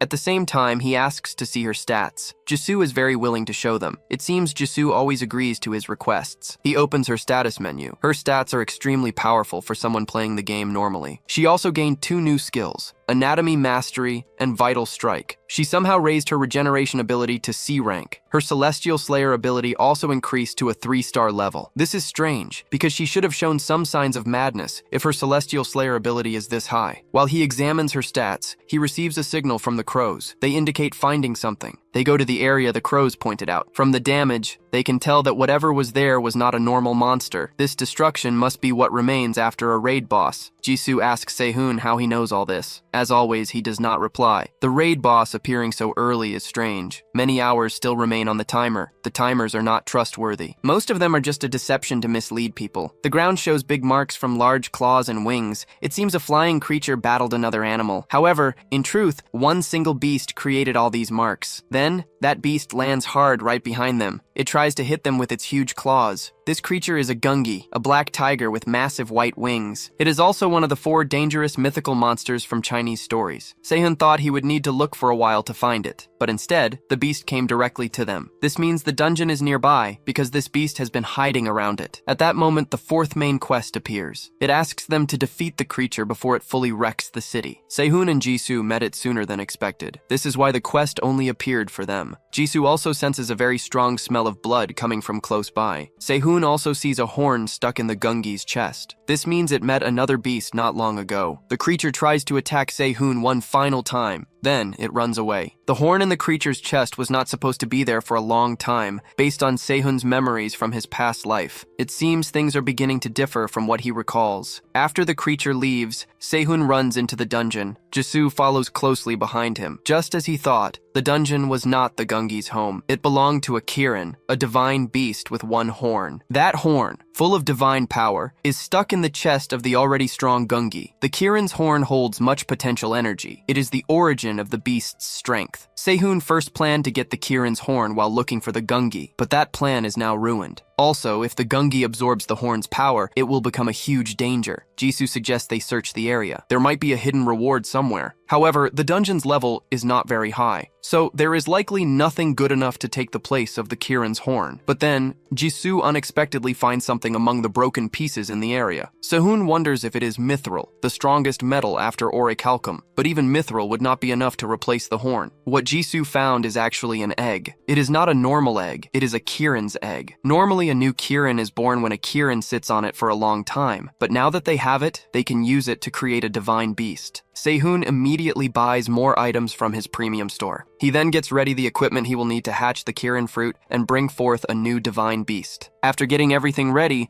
they just need to put a player's blood on it to make it work. The blood must be used in the next 2 days, and it will also directly change the creature's power and skills. Sehun is certain they can find better blood than his own, and he first thinks about using Jisoo's blood. However, her special powers might cause problems later. Next, he thinks about using Mina, because it would be too hard to find a good player in time. Mina's power and skills are already above average, so that should be fine. While he is deciding what to do, Mina sends him a message, and the message arrives at the perfect moment. Mina is waiting with a family of 2 people among the broken buildings. Sehun had not answered her, and she does not know if he will show up. After some time, he replies to her message, and he asks her current location. He does not even praise her for her effort. She unwillingly tells him their location. Then, after a short, quiet moment, Jisoo and Sehun suddenly show up behind her. They are sweating and breathing heavily, so it seems they both ran all the way from Daejeon. Luke steps forward to greet the newcomers, and his daughter stays hidden behind him. Sehun introduces himself and Jisoo, and Luke thinks Mina must have told them his name because they just met, but Sehun already acts like he knows him. After the introductions are finished, Sehun faces Mina. She is still upset that he did not praise her effort, so he hands her a present to thank her for all her help. The gift is a mithril ore, which she can eat and absorb into her body. Mina can hardly believe she received such a valuable item, and her frustration quickly fades away when she gets the present. Then he walks over to Lin and shows her the special creature's egg. He will need her help to wake it up, and she just needs to place her hand on it. Even though she is scared something bad might happen, Luke tells her to do it because Sehun does not appear to be a bad person. She puts her hand on the egg, and right away, a sharp point comes out from the top and pokes her hand, making it bleed. He falsely says the egg's outside layer must have scratched her hand. However, Daejeon is now finished, and the equipment takes Lin's blood to activate the Kirin fruit. Now he just needs to add some food and wait for it to open. Mina approaches and asks why she had to find these 2 people, but Sehun finds it difficult to tell her. She will understand later, but for now he wants Mina to stay with them as long as possible. That will not be too difficult because they appear to trust them, and she is already looking forward to a prize for her help. At first, Sehun believed he would not need anyone else because this was his second time playing, but he understood something new after seeing the changes in Karaz and the Minotaur. From now on, he must think about the system's interference, and that is why he will need Lin Taylor, a player whose power and skill amazed even the gods. She represents the peak of human ability. After the catalyst is put in, the egg begins to get bigger, and it seems ready to hatch. Sehun tells Lin she doesn't have to call him Mr. because he isn't very old. However, Mina reminds him that he is 10 years older than Lin. Mina also thinks about calling him Mr., since he is 4 years older than her too. This makes Jisoo angry. Mina then explains it's just a joke to avoid Jisoo's strong gaze. With introductions finished, it's time for the next step. Mina asks Sehun if he plans to return to Daejeon, but he can't beat the raid boss even if he goes back there at this moment. Mina still believes the raid boss hasn't appeared yet. However, Jisoo explains that they have already encountered it once. The 3 of them move aside briefly to tell Mina everything that has occurred up to this point. The raid boss is big, and its power is similar to a sentinel's. The sentinel might be stronger in a fight, but the raid boss has many health points, making it much tougher to defeat. It also has a much wider attack range than a sentinel. This means the harm it could cause would be far greater. All of this means Sehun should quickly kill it, but it's much too soon for that, and the other players wouldn't be prepared for it at this time. There's also a new factor to think about with the raid boss. It is currently taking in a Kirin horn. Sehun tries to recall if the raid boss was pierced by a Kirin horn in his past life too. He wonders if something changed when he chose to go to Daejeon. He never went to Daejeon in his earlier life. However, the raid boss attacked them by surprise, as if it had been expecting them. Additionally, it left many clear signs, as if it was trying to draw them closer. The Gungi also fought with the Kirin much too soon. It hasn't even been 3 days since the raid boss was announced. Too many things are unclear at this moment. It becomes stranger the more he considers it. It might be the system trying to meddle with him again, or there could be another cause. One idea that comes to mind is Arcadis, the GM of Korea. The god sits on his throne and watches a replay of Sehun and Jisoo battling the Gungi. He didn't expect a regular player to escape so easily. He even took something from the dungeon when he departed. It's probably a Kirin fruit, but Arcadis is certain that Sehun wouldn't know how to hatch it, even if it was a Kirin fruit. The more crucial question is why the Gungi is so feeble. It is totally exhausted from just a horn in its rib. Arcadis even gave it an opportunity to take in the horn, but it remains weak. He then chooses to alter things in a way that wouldn't be too clear. He does this by slightly increasing its regeneration and adaptive skills. With this small boost, it might eventually become an absurd monster. 2 weeks later, much closer to when the raid boss is released, Sehun and Jisoo go back to Daejeon. The army has a much larger presence in the area compared to their previous visit. It seems they want to show that their last defeat was only because they lacked full preparation. However, this approach is quite unwise, as firearms do not work against monsters. Even if guns don't cause much harm, they can still inflict pain. Yet they would be useless against a raid boss. It would be better if players handled that task. If players took charge, they would gain more influence. The government recently got back some some power after the open world was announced, and they wish to keep it. Jisoo dislikes this situation, but she cannot do much to alter it. Sehun tells her to go to where the other players are for now. There are clearly more players in Daejeon than during his earlier playthrough. Many of them appear to be searching for teammates to beat the raid boss, while others are getting ready for the quest to start. Someone walks up to Sehun and asks him to join their group, but Sehun declines, as he doesn't plan to join any party. The player keeps bothering him, thinking Sehun is only refusing to impress the girl. This player believes people who act like that will just die. Sehun and Jisoo ignore them and walk off. The man then leaves angrily, sure that both of them will learn their lesson eventually. It is very clear, however, that the man himself is trying to impress Jisoo. He clearly wants her to join his group, but he doesn't understand who he is talking to. Jisoo hears his rude comments and offers to deal with the man. Sehun, however, calms her and tells her to simply keep walking. They will be the first ones to move when the raid boss shows up anyway. As they keep walking among the people, Sehun sees Dongguan Park moving secretly through the streets. Dongguan also spots Sehun and quickly covers his face, trying to hide. His efforts are useless, and Sehun quickly approaches him before he can leave. Dongguan explains that Yongyun went to Cheongju to visit his family, and Dongguan was told to come to Daejeon. Based on Dongguan's new equipment, Sehun realizes that Dongguan achieved much during his third quest. He likely gained new skills too. It was probably not a succession ability yet, as those cannot be gained in normal ways. Only a chosen avatar can learn such an ability from a god, which makes these skills unusually strong. Yongyun, or an honest life, must have instructed Dongguan to come to Daejeon. Sehun chooses to quickly check the god forums. People there are still discussing him because he defeated Karas. Everyone guesses that he must be in Daejeon because something exciting is taking place there. Young Jester remains upset that Mina chose not to follow him. However, she shares that he left something intriguing with her. Despite others trying to find out more, she refuses to say what that interesting item is. It is clear she means the Kirin fruit. She will keep this information to herself because she does not like to share details. Luke Taylor's goddess can also be trusted. She does not spread rumors. He then looks back at Dongguan and asks if he learned the crown manipulation ability. Dongguan attempts to lie. Sehun displays the crystal that controls his collar, and this instantly changes Dongguan's demeanor. Dongguan admits he learned it. Sehun is about to tell him to use it, but one of his crows flying above sees something dangerous. Sehun changes his voice and commands Dongguan to use the ability right away. If Dongguan does not, everyone in the area will perish. The raid boss quickly moves towards their spot. It appears to plan an ambush on the players while they are not ready. Much time remains before it is supposed to appear. This means its main goal is to eat before the main fight. Dongguan is slow to understand. Sehun tries to tell everyone to escape before the boss arrives, but no one trusts him. 10 minutes are still left before the raid boss is scheduled to appear. People think Sehun is not telling the truth. They keep ignoring him. It is clear that words alone will not persuade them, so he runs back to Dongguan and orders him again to use his power. However, he cannot use it on just anyone. He first needs to be in a situation where he can enter the target's mind mentally. Because of this, Sehun tells Jisoo to take out her weapon and prepare. When he signals her, he wants her to break a fire hydrant nearby to draw people's attention away. He then tells Dongguan to use his crowd manipulation ability when the raid boss shows up and causes everyone to panic. Dongguan agrees, but he does not believe the boss will appear. Even if it does, the crowd would likely not panic so easily from it. However, Sehun assures him that things will become chaotic. He also prepares himself. The ground begins to shake. People start looking around with fear as the monster gets closer. Some even check the raid boss's arrival time, but it is already too late. The ground breaks open. A giant paw slams down towards Sehun. He uses the pile bunker to block it. Jisoo jumps in to help him. She slams the paw back to the ground. This makes the monster roar in pain. The other players begin to understand that the raid boss has truly appeared. The military also acts right away. They start shooting towards the area where the monster emerged. They fire every weapon they have in its direction. However, the smoke clears. The monster is still alive and unharmed. The soldiers begin to move back in fear as it walks towards them. It then roars again, completely clearing the smoke. This shows it has changed its look greatly. It now has white fur instead of black. Large red spikes grow all over its body. It seems to be evolving into its final form. This will be a big problem if it finishes. Once it fully evolves to its final form, the Gungi will be as powerful as a sentinel. Also, its active area will grow even larger, making it harder to handle. It took the horn's power so easily. This means the GM was directly involved. The raid boss roars. It starts attacking the people nearby. Without pausing, the soldiers keep shooting at the raid boss with all their weapons. The bullets do not harm the raid boss. Its breath then pushes people back from where they stand. Kim Se-han shouts at Dongguan, telling him to do what he was told before. Dongguan follows the command. He uses the skill, crowd control, and tells the crowd to leave the area right away, letting the players take over. When the crowd tries to argue,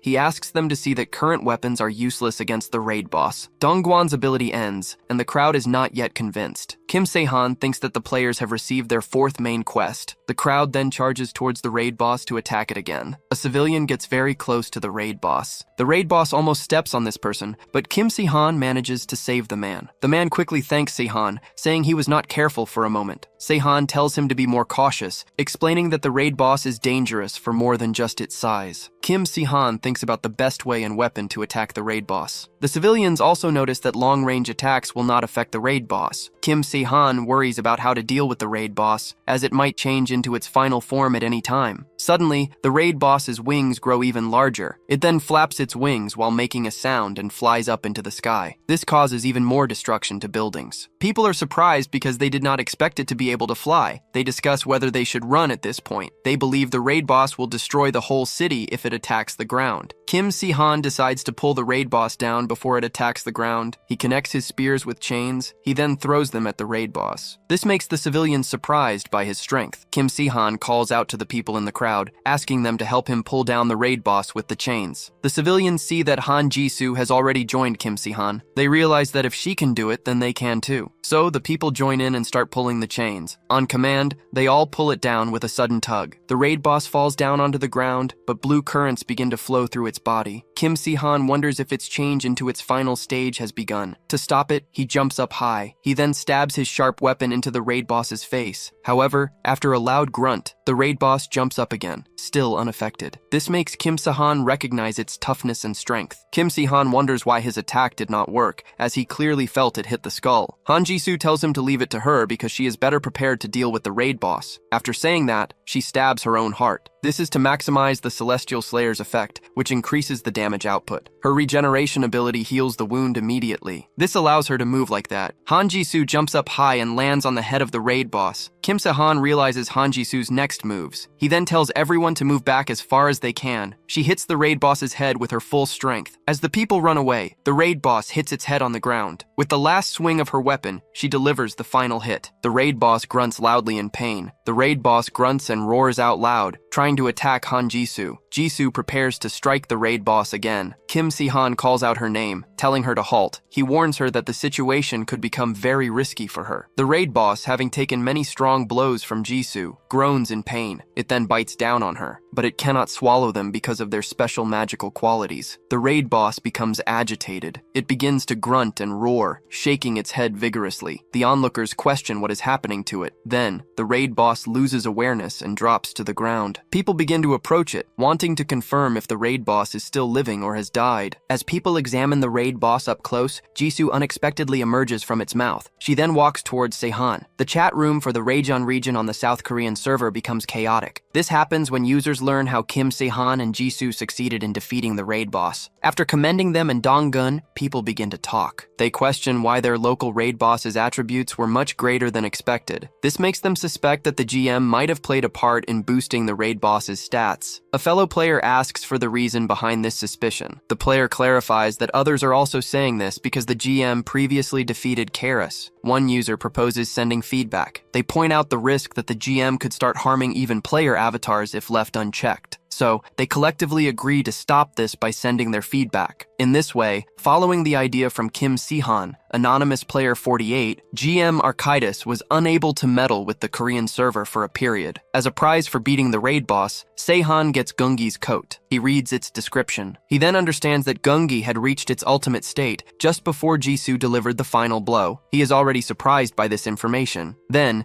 Jisoo reveals she has obtained the Dark Gem of Sacred Dissonance in her inventory. After seeing it, Se-han's surprise increases further. He then considers how they could craft a very strong weapon from it. However, he understands that they lack some of the required components. Still, he feels grateful to Architis for this item. Jisoo offers her prize to Se-han. She states that she only delivered the final blow to the raid boss, while he did most of the effort, but he declines to accept it. He tells her to keep it, explaining it could be useful when she eventually finds suitable materials. He also tells her that a gold rank is a sufficient reward for him, as many players participated. Jisoo then states that she also achieved a gold rank. Donggun approaches them and announces that he has gotten a silver rank. They find it hard to believe Donggun earned a silver rank, as he was mostly fleeing. So he reminds them that he secured the combat zone by moving everyone out. Han Ji-soo asks Kim Se-han if her participation in the battle reduced his rank to gold, but he denies this. He explains that if she had not been involved, the fight would have lasted much longer. He then asks Donggun if he has any tasks. Donggun confirms that he does. He considers that it would have been better if Donggun had remained with Hyung-yun. However, he permits him to go, giving a warning. Before heading to Seoul, Ji-soo shares her concerns about her mother's location. This causes Se-han to ponder why her mother did not disclose her whereabouts to Ji-soo. Se-han then looks at Ji-soo. He wonders what would have happened to her if he had not ended her life in her past existence. Therefore, he views her as a significant point. She symbolizes the chance for destinies to change. Some men pull small children along. The children are bound together like animals and are crying. The men think their leaders wanted children for their souls and blood because the leaders are demons. John-shin shows up to find someone who entered his territory without permission. Someone asks who he is, and Shin-jan says he doesn't know. So, he decides to kill everyone present. Min-ae and Tai-lin are walking along the streets holding grocery bags. Tai-lin thanks Min-ae because they could buy more with their points. Min-ae then shows off her gold rating, but she secretly thinks this was only possible because of the magic book Kim Se-han gave her. Then, someone sneaks up behind Mina. Tai-lin helps Min-ae, and Min-ae avoids the man's attack. She changes her hand into a blade and cuts the man's weapon in half. Then she punches his face with a metal fist. The man drops to the ground. His partner sees that the girls are not normal, so he calls all their gang members from the alleys to attack the girls as a group. Suddenly, the first man's eyes change. Min-ae thinks he might be a human-like monster, but Min-ae remains sure of herself. She changes her arms to look like a mantis. She starts cutting their weapons with one swing of her arms. One man tells another to go for Tai-lin. The men run at Tai-lin, but she avoids their attack. Min-soo feels better after seeing that. She runs toward the men to defeat them, but the men quickly get away. After feeling better about what happened, Mina sees that the blood from the hurt or dead gangsters is black. She finds this strange, so she plans to talk about it with Kim Se-han when he comes back. Kim Se-han comes back. Lee Mi-ah tells him how she and Lynn Taylor were attacked by some strange thugs. He considers the situation. He understands that their dark blood means they were demon servants, part of the Dark Sky clan. He wonders why they are wasting time instead of getting stronger. He asks himself if this is because Kim Ju-won is no longer around. Kim Se-han thinks that in his past life, the Dark Sky clan had no power in Seoul because of Kim Ju-won's guild, the Sins. But since the Sins are not present now, the Dark Sky clan has become more powerful. Kim Se-han has accidentally sped up the In-Seoul. Lynn Taylor asks Kim Se-han if he knows who those people might be, and he says yes. He looks at Mr. Taylor. He is surprised by Mr. Taylor's worried face, showing concern for his daughter, Lynn Taylor. Then he tells the girls that those thugs were likely connected to a demon, but he says he doesn't know where they are because he never dealt with them in his past life. Ji-soo steps closer and says she knows where those thugs could be. She reminds Se-han about her third main mission, which she found very hard to complete. He quickly remembers it because he had to beat Karis back then. She also mentions meeting a dark-blooded person in that place. This makes him understand the situation is very serious, and he asks her to guide him there. Se-han then arrives in Hwagok, located in the Gangseo district of Seoul. He finds it odd that businesses are already open again. He walks up to a shop owner and asks if any children have been kidnapped in the area. The shop owner, who was calm,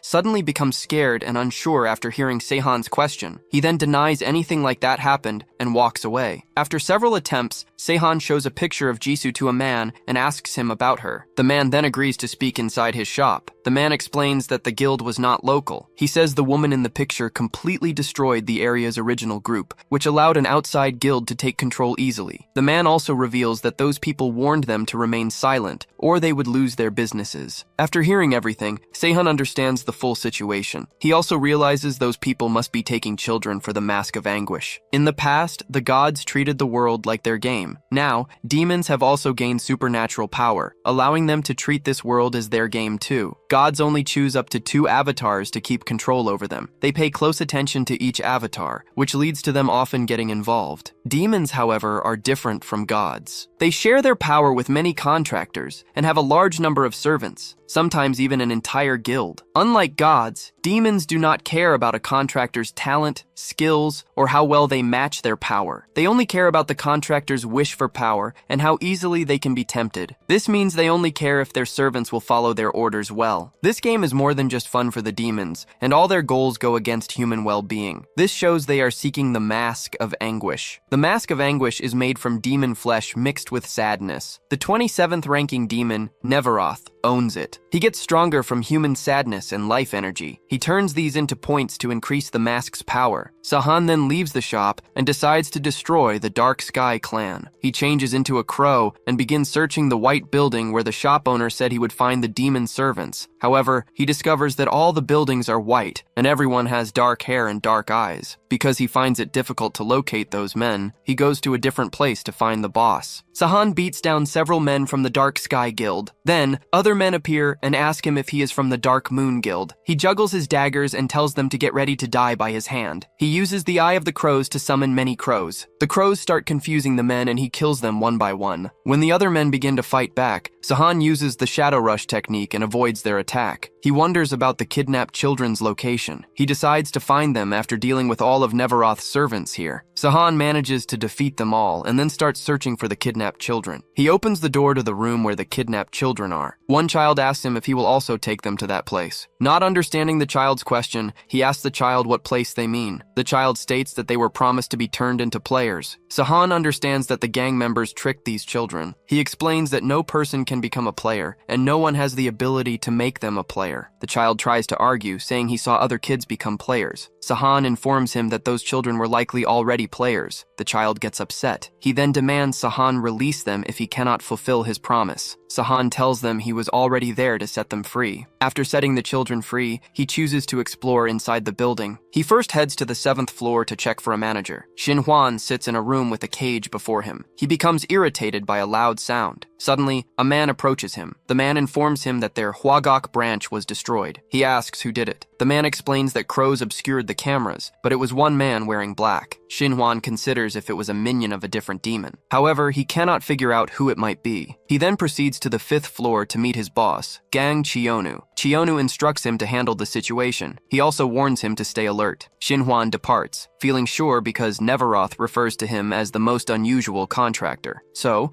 even though he recognizes the significant power of the man who eliminated his gang members, he moves ahead to defeat him. Sahan examines some papers. He learns that the Dark Sky Guild's main location is in the Wan area of Incheon. He then sees the gods' watchful eyes hovering nearby. Their presence makes him feel uneasy. Suddenly, he observes the bright golden eye continues to track him. He questions if it belongs to the witch. However, he believes she would have sent him an avatar invitation by now, similar to what she did in the last playthrough, if it truly belonged to her. Because of this, he chooses to disregard it. He then begins to consider how to deal with the guild members, as there will be many more than in Huagok. After one of the watchful eyes challenges him, he begins his trip to first save the abducted children from the Incheon branch's basement. He knows they are likely using the children to activate the Mask of Anguish. When Sahan reaches the location, he looks out from behind a wall. He sees some men pulling dead children from the basement room. They discuss why the children are dying quicker than anticipated. They then confusedly ask each other what to do with the deceased bodies, as Shin Huan typically handles them. Sahan hears the name Shin Huan. He questions if anyone with that name existed in his prior playthrough. After understanding he could not gather much information from behind the wall, he shows himself to the men. They mistake him for a new person because of his black clothing, so they instruct him to assist with the bodies. However, Sahan quickly cuts their throats. Sahan approaches a dead body. He finds it odd that the deceased girl has a calm look. He remembers that the Mask of Anguish takes in the sorrow of its victim. This leads to the victim's terrible demise. He also observes that the power gathered in the mask is much less than it should be. Suddenly, Sahan spots a gas orb that causes stasis. This shows that someone used their item in this place. He questions who might have tried to save the children. However, he chooses to rescue the children first. Gang Chionu becomes very angry when he learns that Huan has not yet located the wanted man. Despite this, he chooses to request more time from Neveroth to collect the children once more. He believes this individual serves a demon, based on the clothes described and the crows nearby. However, he understands that no one less powerful than Huan could confront him. This causes Kionu's informant to question Huan's abilities. The informant talks about this with Kionu, but Kionu rejects these ideas. Suddenly, Kionu sees many crows outside his window. They smash the window glass and fly into the room. Keonu's informant informs him that bombs are tied to each crow's foot. As soon as they notice this, the entire building blows up with the bombs. Juan is riding his motorcycle when he learns that the base suffered an attack. Neveroth informs him that the entire building exploded, and the mask is buried under the debris. They had previously thought the player would also take the mask along with the children. Then, Neveroth states that the Crow constellation recently changed. Someone killed the former Crow constellation and gained its power. The constellation's position remains vacant because the killer is not yet prepared to claim it. Juan asks if he knows the killer's identity. Neveroth confirms this, explaining that the killer is a very well-known player. The man states he cannot enter the gods' forums because he is a demon. Juan collects details about the player. Realizing the player will not willingly face him in a fight, Juan chooses to create a scenario where the player must fight. Juan requests Neveroth to reveal the location of the player's teammates. However, Neveroth advises him to first retrieve the mask from their base to guarantee his win against the strong player. Neveroth then assists Juan in obtaining the mask. After that, he guides Juan to the home of Saihan's teammate. Mina observes the heavy rain and dries her hair, mentioning how hard it is raining. Lin approaches, offering Mina some warm tea. Mina thanks Lin and asks if she knows Jisoo's whereabouts. Lin replies that Jisoo is still outdoors. Mina states that Jisoo must be keeping watch even during the rain. Taylor sighs, explaining that he truly cannot understand these powers. Mina replies that it is as simple as moving his hands. Taylor sighs once more, saying he still doesn't grasp it. Mina gazes at him with resolve, stating she will assist him in understanding it. Suddenly, Lin drops and breaks a plate while looking out the window. Mina asks if Lin is injured or if she was frightened by the lightning. Lin shakes, saying something dreadful is coming towards them. Dark shadows appear near their door. As their door opens, Juan is standing there. Mina wonders if he is a friend of Saihan. He strikes her face. Mina takes a fighting pose, wondering who this person might be. He strikes her again. Mina thinks about how it still hurts, even though she protected herself with mithril. He approaches her, telling her to remain still so he can finish it fast. Mina changes into her other form, and then attacks him, but he avoids her attacks. As he prepares to hit Mina, Taylor blocks his punch. Taylor then teases him, saying he seems to know how to fight. Taylor adds that it's a pity because he must have been quite powerful before the game started. Juan gets into position and states that he is in a rush because they all must die. Taylor laughs and says that won't happen since he has a daughter to look after. They both begin fighting. Meanwhile, at the Dark Sky clan, the crow looks at the bomb he created with admiration. He thinks about how calling crows gave him a small headache. He considers that others can get the mask on their own. The eye continues to bother him, so he moves closer to it and asks what is wrong. The eye informs him that her avatar is in danger. Juan now stands silently, looking at Mina's and Taylor's unconscious bodies. He considers how things could have gone badly if their stats were stronger. He sees Lin crying over Taylor, telling her father to wake up. This sight reminds him of his own younger self. He quickly pushes away these thoughts as a voice interrupts him, telling him not to kill the child. The voice tells him that she possesses amazing potential, and magic this pure makes a great offering. He asks if he can do as he wishes with the others. After receiving a yes, he tells Lin to come with him. Lin appears hesitant, so he says that this is the only way she can keep her father and Mina alive. Lin stands up, looks at her father, and then moves towards Juan to go with him, hoping to save their lives. He quickly knocks her out by hitting her head from behind. He then holds her limp body. As he prepares to move away with her, Jisoo attacks him with a hatchet. He asks if she also lives with them. Jisoo responds with another attack, which surprises Juan with her quickness. He believes she is quicker than him. Juan attacks her wrist, but she avoids it. He thinks her wrist should have been broken. He considers how unnatural she is. Jisoo asks why he is moving so strangely while avoiding her attacks. He replies that her movements seem stranger to him. He tells her it is a boxing sway move. Jisoo cracks her neck and takes a boxing stance. Juan looks at her, clicks his tongue, and gets into position as well, saying it is bothering him. Jisoo throws a punch at him, and Juan dodges it with the same speed. He tries to copy her attack, and she barely dodges it. Juan snickers, figuring that Jisoo only knows how to aim for the head. However, since she is naturally skilled, this could become dangerous. He considers ending the fight with a last strike. He then throws a direct punch at her. Jisoo blocks his punch while also throwing one back. He staggers back, thinking about how quickly she performed that move. He decides it's best to go before the situation becomes harder. At the same time, Jisoo stumbles from her spot, and Juan lets out a disappointed groan. Juan climbs onto his motorcycle, bringing Lin along. He then considers how absurd it is that Jisoo is following him so quickly, even though he's on a bike, and how she's gaining speed every moment. Just as Jisoo was about to reach him, he shifts the gears and drives away. A voice mocks him, stating this is the final time it will assist Juan because Jisoo must not be permitted to spoil the main event. He arrives at the Incheon port. The voice then informs him that crows will arrive there shortly. Juan Juan considers Taylor, Mina, and Lin, believing they must all be linked somehow. Next, he thinks about Jisoo. The demon's voice teases him once more, instructing him to put on a mask. The demon states that it is helping Juan only because it doesn't wish to locate another pawn, and it will end their agreement the moment Juan fails. Juan informs the demon that he will decide after he sees the person. At that moment, the crow appears. Juan believes he has seen this person before in an MMA fighting ring,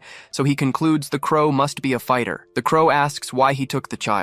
Juan replies that it was the most effective method to remove him. The crow inquires if this is due to what he did to the Dark Sky clan. Juan nods and states he has matters to resolve with him, feeling a powerful presence from the crow. The crow explains that his friends were attacked by a demon's servants previously. Because of this, he chose to eliminate everything connected to demons before they could create trouble. Juan assumes his combat stance. The crow observes how Juan's hands changed, wondering if Juan can alter his body parts in this manner. They begin their one-on-one fight, both exchanging punches without using weapons. Suddenly, the crow launches an unexpected strike at Juan and breaks his hand. The demon then scolds Juan for not wearing a mask. The demon expresses regret for trusting a human once more. Juan questions if he is truly deserving of wearing the mask of anguish. The demon becomes angry, stating that if Juan cannot accept it, then it will force him to wear it. The demon asks if Juan understands the distinction between an agreement with a demon and one with a god. At that moment, Juan begins to shake. The demon then informs him that demons possess the ability to impose their will on others. Juan puts on the mask of anguish, even though he doesn't want to. The demon then announces that watching him fight like a weak person was becoming dull. Juan screams as the mask attaches itself to him. The crow then considers how this situation could be troublesome. The crow thinks that Juan's abilities might now be similar to his own, especially since Juan is wearing the mask that always troubles him. The crow quickly moves to Lin and holds her tightly. He looks at Juan, who is laughing as the mask takes charge of him, stating how pleasant it feels to be in control. The mask introduces itself as Neveroth, the 27th ranked demon. Neveroth laughs, remarking that it is quite enjoyable to take control of matters personally in this way. The crow finally draws his sword. He directly challenges Neveroth to begin, explaining that he doesn't want Lin to wait in the rain for too long. Neveroth calls the crow an arrogant human. He then asks if it's true that the crow defeated Karas, because Neveroth believes that couldn't possibly be true. Neveroth claims it would be impossible for him to beat a constellation with that level of power. Juan rushes towards Neveroth. The crow considers that the mask is not entirely finished,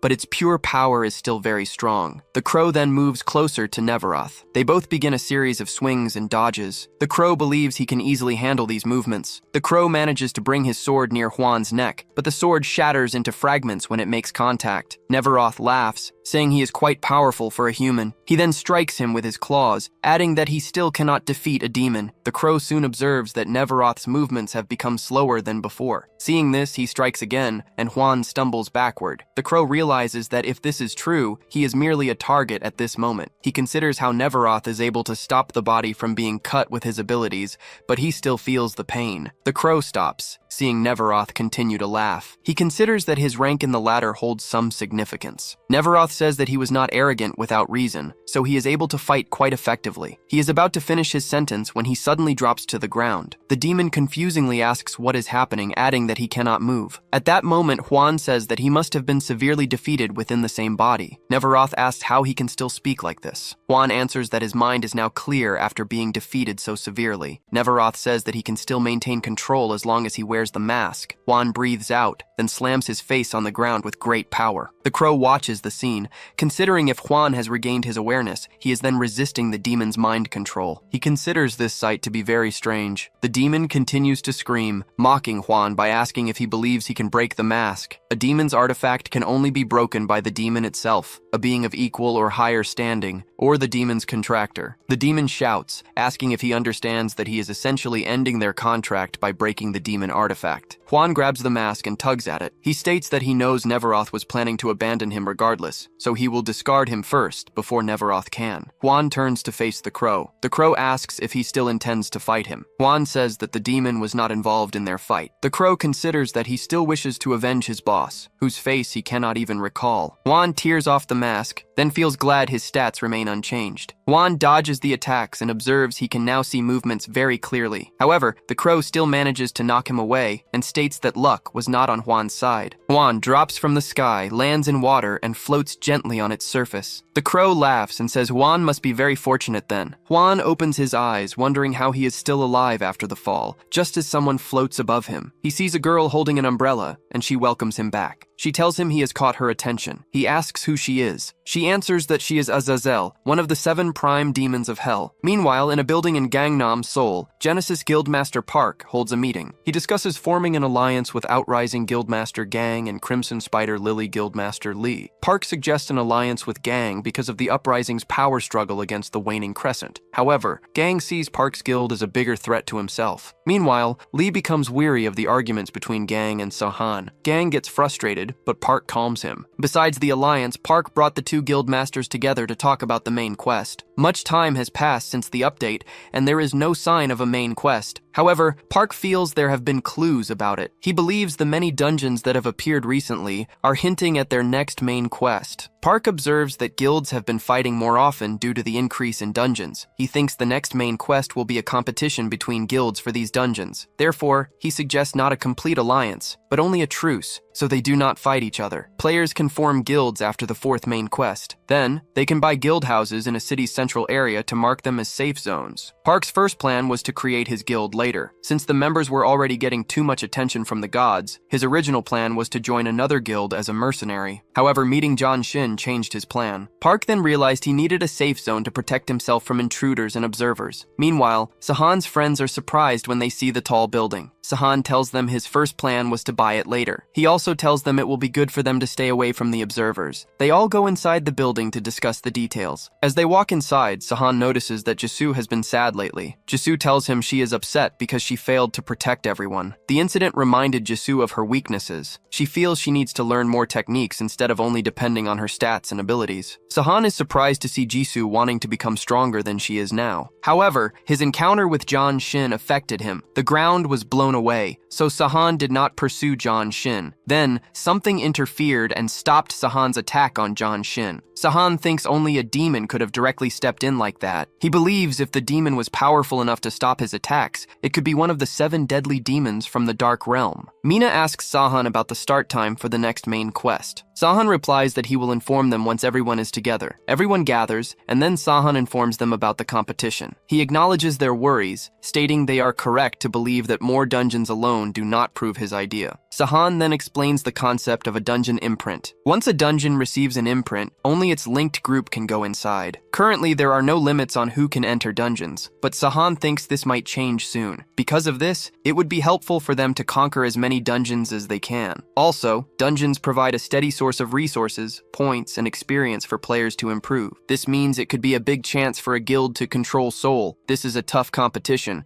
and several guilds have already formed in Seoul. Sahan has brought everyone together to discuss their involvement in the guild. Everyone agrees to join Sahan's guild, but Luke and Lin do not. They feel they are not powerful enough to take part. However, Sahan shows them that he really wants them to join. He knows Lin is the most skilled player currently alive. Luke is also fit to be a god's chosen avatar, and he even became the strongest player in the previous playthrough, though only for a short time. Luke agrees to follow Sahan because he sees Sahan as a hero. Luke always wanted to be a hero himself, but he feels he already failed after losing one time. Mina asks Sahan if she can choose the guild's name if he hasn't picked one yet. Sahan tells her he has already decided, and the name is Deicide, which means destroyer of the gods. Sue stands in the basement of the Deicide headquarters. He is impressed by the smell of the new building. Meanwhile, Sahan and Jisoo keep training in the gym. As he trains closely with Jisoo, he notices her killing intent is not small. He can sense it even though she is holding back, and her ability to control it is remarkable. Jisoo keeps trading punches until Sahan ends up trapped against a wall. Jisoo throws a punch and Sahan has no way to get away. Jisoo slams her punch into the wall, then she decides to stop the training. Jisoo could not land a single hit on Sahan. This makes her wonder where he learned to fight. Sahan wonders why she is asking that question now, especially since she has watched him fight many times, but Jisoo thinks watching and actually fighting are not the same. However, Jisoo now understands how she should. Suddenly, Mina runs into the training gym. Sahan decides to have Jisoo spar later. He asks Mina why she is there. Mina informs him that the egg incubator made a strange trumpet sound. Sahan smiles happily. He understands the Kirin's egg is finally hatching. Sahan and Mina wait for the egg to hatch. Suddenly, the system tells them the egg has hatched. The first Kirin child is born. Sahan then unlocks an achievement for being a beast tamer. Mina sees the small baby in front of her. She immediately picks him up. A Kirin child is born from a mix of a prodigy's blood and a Kirin's mythical powers. A Kirin child grows to look like a teenager within 1 month. After that, they grow like a normal human until they reach their 20s. However, a Kirin child has a kind nature. They can still be corrupted, and their lives are shaped by how they are raised. Mina becomes very protective of the small baby. She decides to name the little girl Bexel. This is because Bexel is white like snow. She leaves to show the baby to everyone. Sahan decides it is best to leave the baby with Mina for now. Meanwhile, Sahan tells everyone they must remember the different scoring system for each dungeon. No one can join this dungeon race if they are not part of a guild. Higher placements lead to better rewards. The number of points depends on the dungeon they imprint. Jisoo thinks it will be difficult for their small guild to compete. However,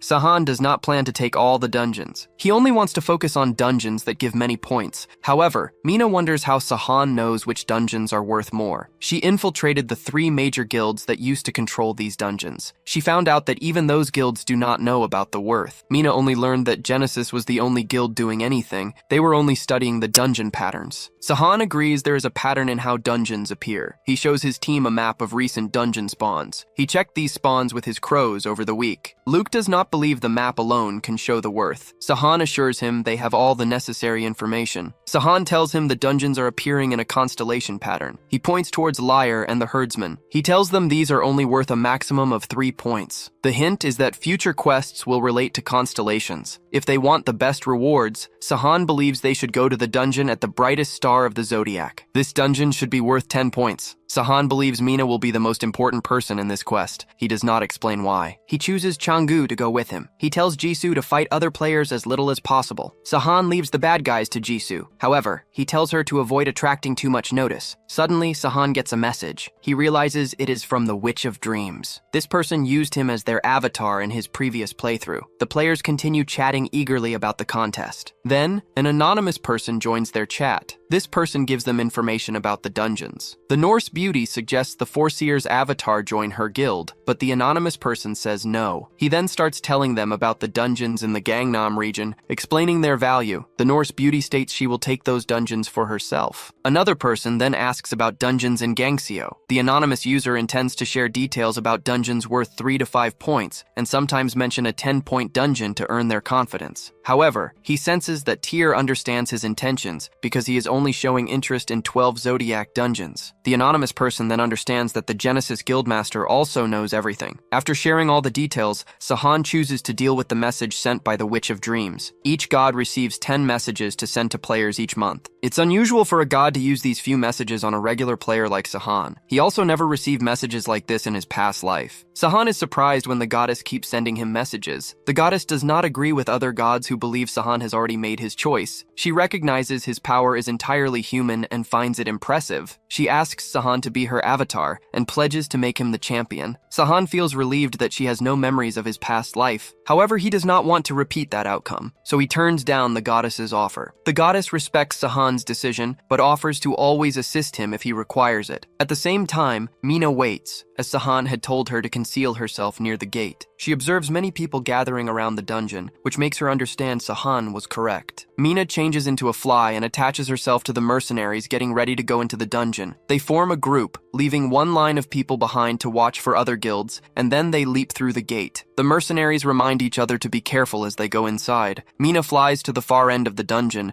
and changes back into her human shape. She pulls out bombs and places a metal pipe on the ground. Mina attaches the bombs to the cave walls and sets them off. A large explosion happens, making the walls collapse and block the path. The metal pipe, meanwhile, makes sure she has an exit. Mina now just needs to follow the path and complete the dungeon. Elsewhere, in a different spot, a group of people celebrate finding the dungeon gate. They pause before entering, concerned that the main guilds might spot them. However, their leader assures them that no one would come into this specific area. The leader is happy, thinking he might even get a higher rank for discovering the dungeon. Suddenly, Jisoo enters and is surprised to find the dungeon surrounded by many people. One of the men informs his master that he allowed allowed her to enter. The master smiles slyly and tells his men to grab her. As the men hold Jisoo, they begin shaking with fear, understanding they cannot even make her budge. Jisoo sees the moon tattoo on their arms. She understands they are part of the Waning Crescent Guild. She counts 34 individuals from their group. Their faces become pale with fear. At the same time, Jisoo's eyes turn red, showing her intent to kill. Meanwhile, Park finds out he is in second place, just as he intended. His strategy is to allow the Outrising to be ahead for 1 week. After that, he plans to build their own lead. He understands that the Outrising and the Crimson Spider Lily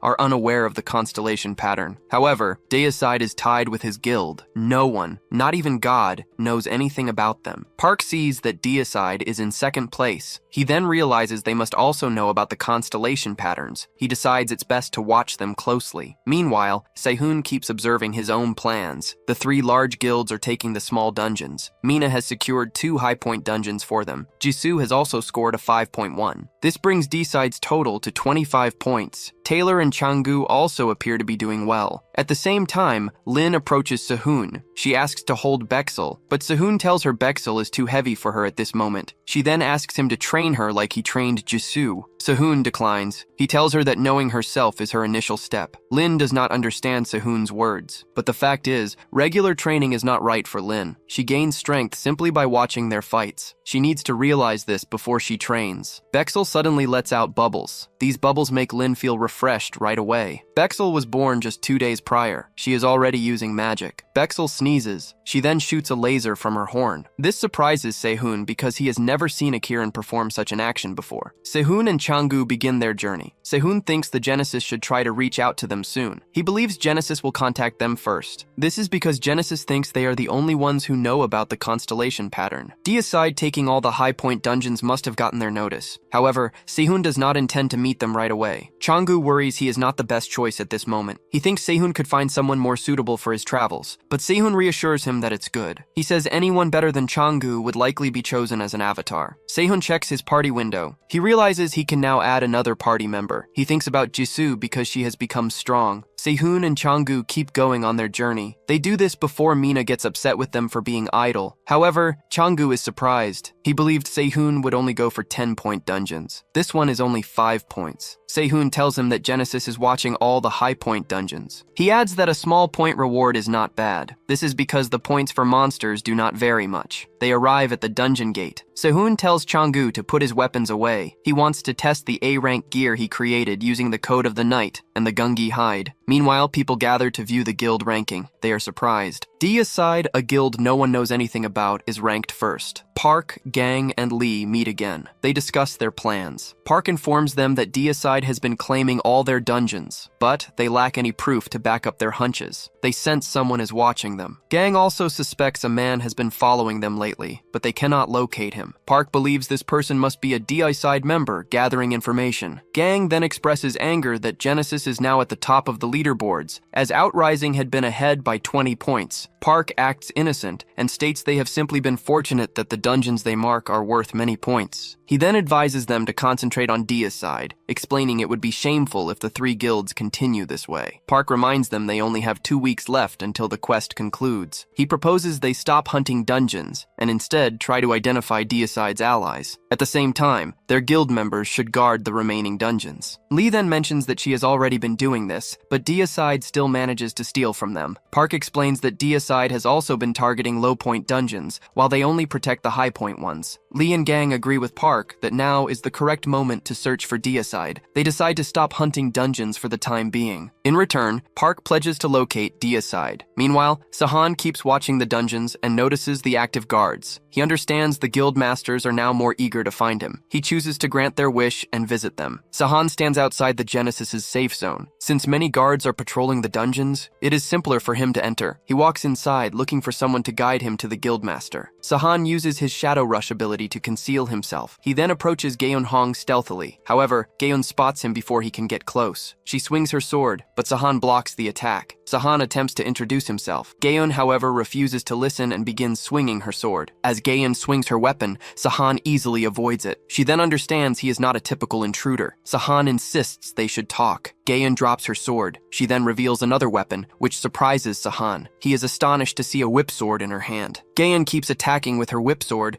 but Sahan dodges repeatedly. He tosses her sword at her to make her drop her weapon, but Gaeun pulls out a dagger. Sahan is shocked to see she has so many different weapons. After some fighting, Gaeun drops to her knees, admitting she lost. Sahan informs her he only came to speak with her guildmaster, acting for the Deicide Guild. Gaeun is shocked by this news and agrees to lead Sahan to her guildmaster. Sahan is impressed by how quickly Gaeun brought him to her guildmaster. Park does not believe Sahan is from Deicide, so Sahan mentions the constellation to him. Park is shocked. He realizes only a few people know this secret and asks Sahan to sit down. Park instructs Gaeun to go rest. Gaeun wants to stay, but Park insists, and she goes. After a short conversation, Park inquires why Sahan is here. Sahan explains he was the one who sent the invitation. Since Sahan knows the constellation pattern, Park thinks Sahan came to ask them to surrender their power over the dungeons. However, Sahan wants them to keep managing the dungeon, but requests Park to keep their discussion private, as others might react badly. Park questions Sahan's reason for wanting them to manage the dungeons. Sahan presents a map to him and warns him to avoid 2 dungeons in Seoul and 16 more in the surrounding area completely. Park considers the warning a threat, then he sees the Scorpius pattern. Sahan explains that bombs were placed inside these dungeons, and the pieces of the dangerous Scorpius are now spread across the dungeons, and even Sahan doesn't know the exact bomb locations. Without going into specifics, Sahan informs Park about a monster in the Scorpius dungeons that could cause massive destruction in Seoul. Park does not believe Sahan and demands proof. Sahan provides Park with trustworthy information. Sahan does not want the event from his past life to happen again, so he must earn Park's trust now. Among all the things Sahan went through in his last life, this was the worst, and he must prevent it completely. Sahan is unsure of the exact start. An unknown guild entered the dungeons, and the monsters escaped and caused chaos. Sahan believes the publishers made them for the gods' amusement. After the scorpions drained all the players' energy, they emerged onto the ground, and that started the devastation. 2 scorpions came out of the star pieces of Antares. In just 1 week, they destroyed a third of Seoul. This event badly affected the Outrising and the Crimson Tiger Lily. Genesis then needed to change their teams. This problem greatly slowed down the number of players in Seoul, and eventually the whole of Korea was affected by it. Sahan must stop this from happening again. He hopes that 2 of the 18 dungeons linked to Scorpius are still what caused this event. Park did not completely believe Sahan until his scout sent him a message. This message confirmed the mithril deposit Sahan talked about. Park continues to wonder how Sahan knew about the deposit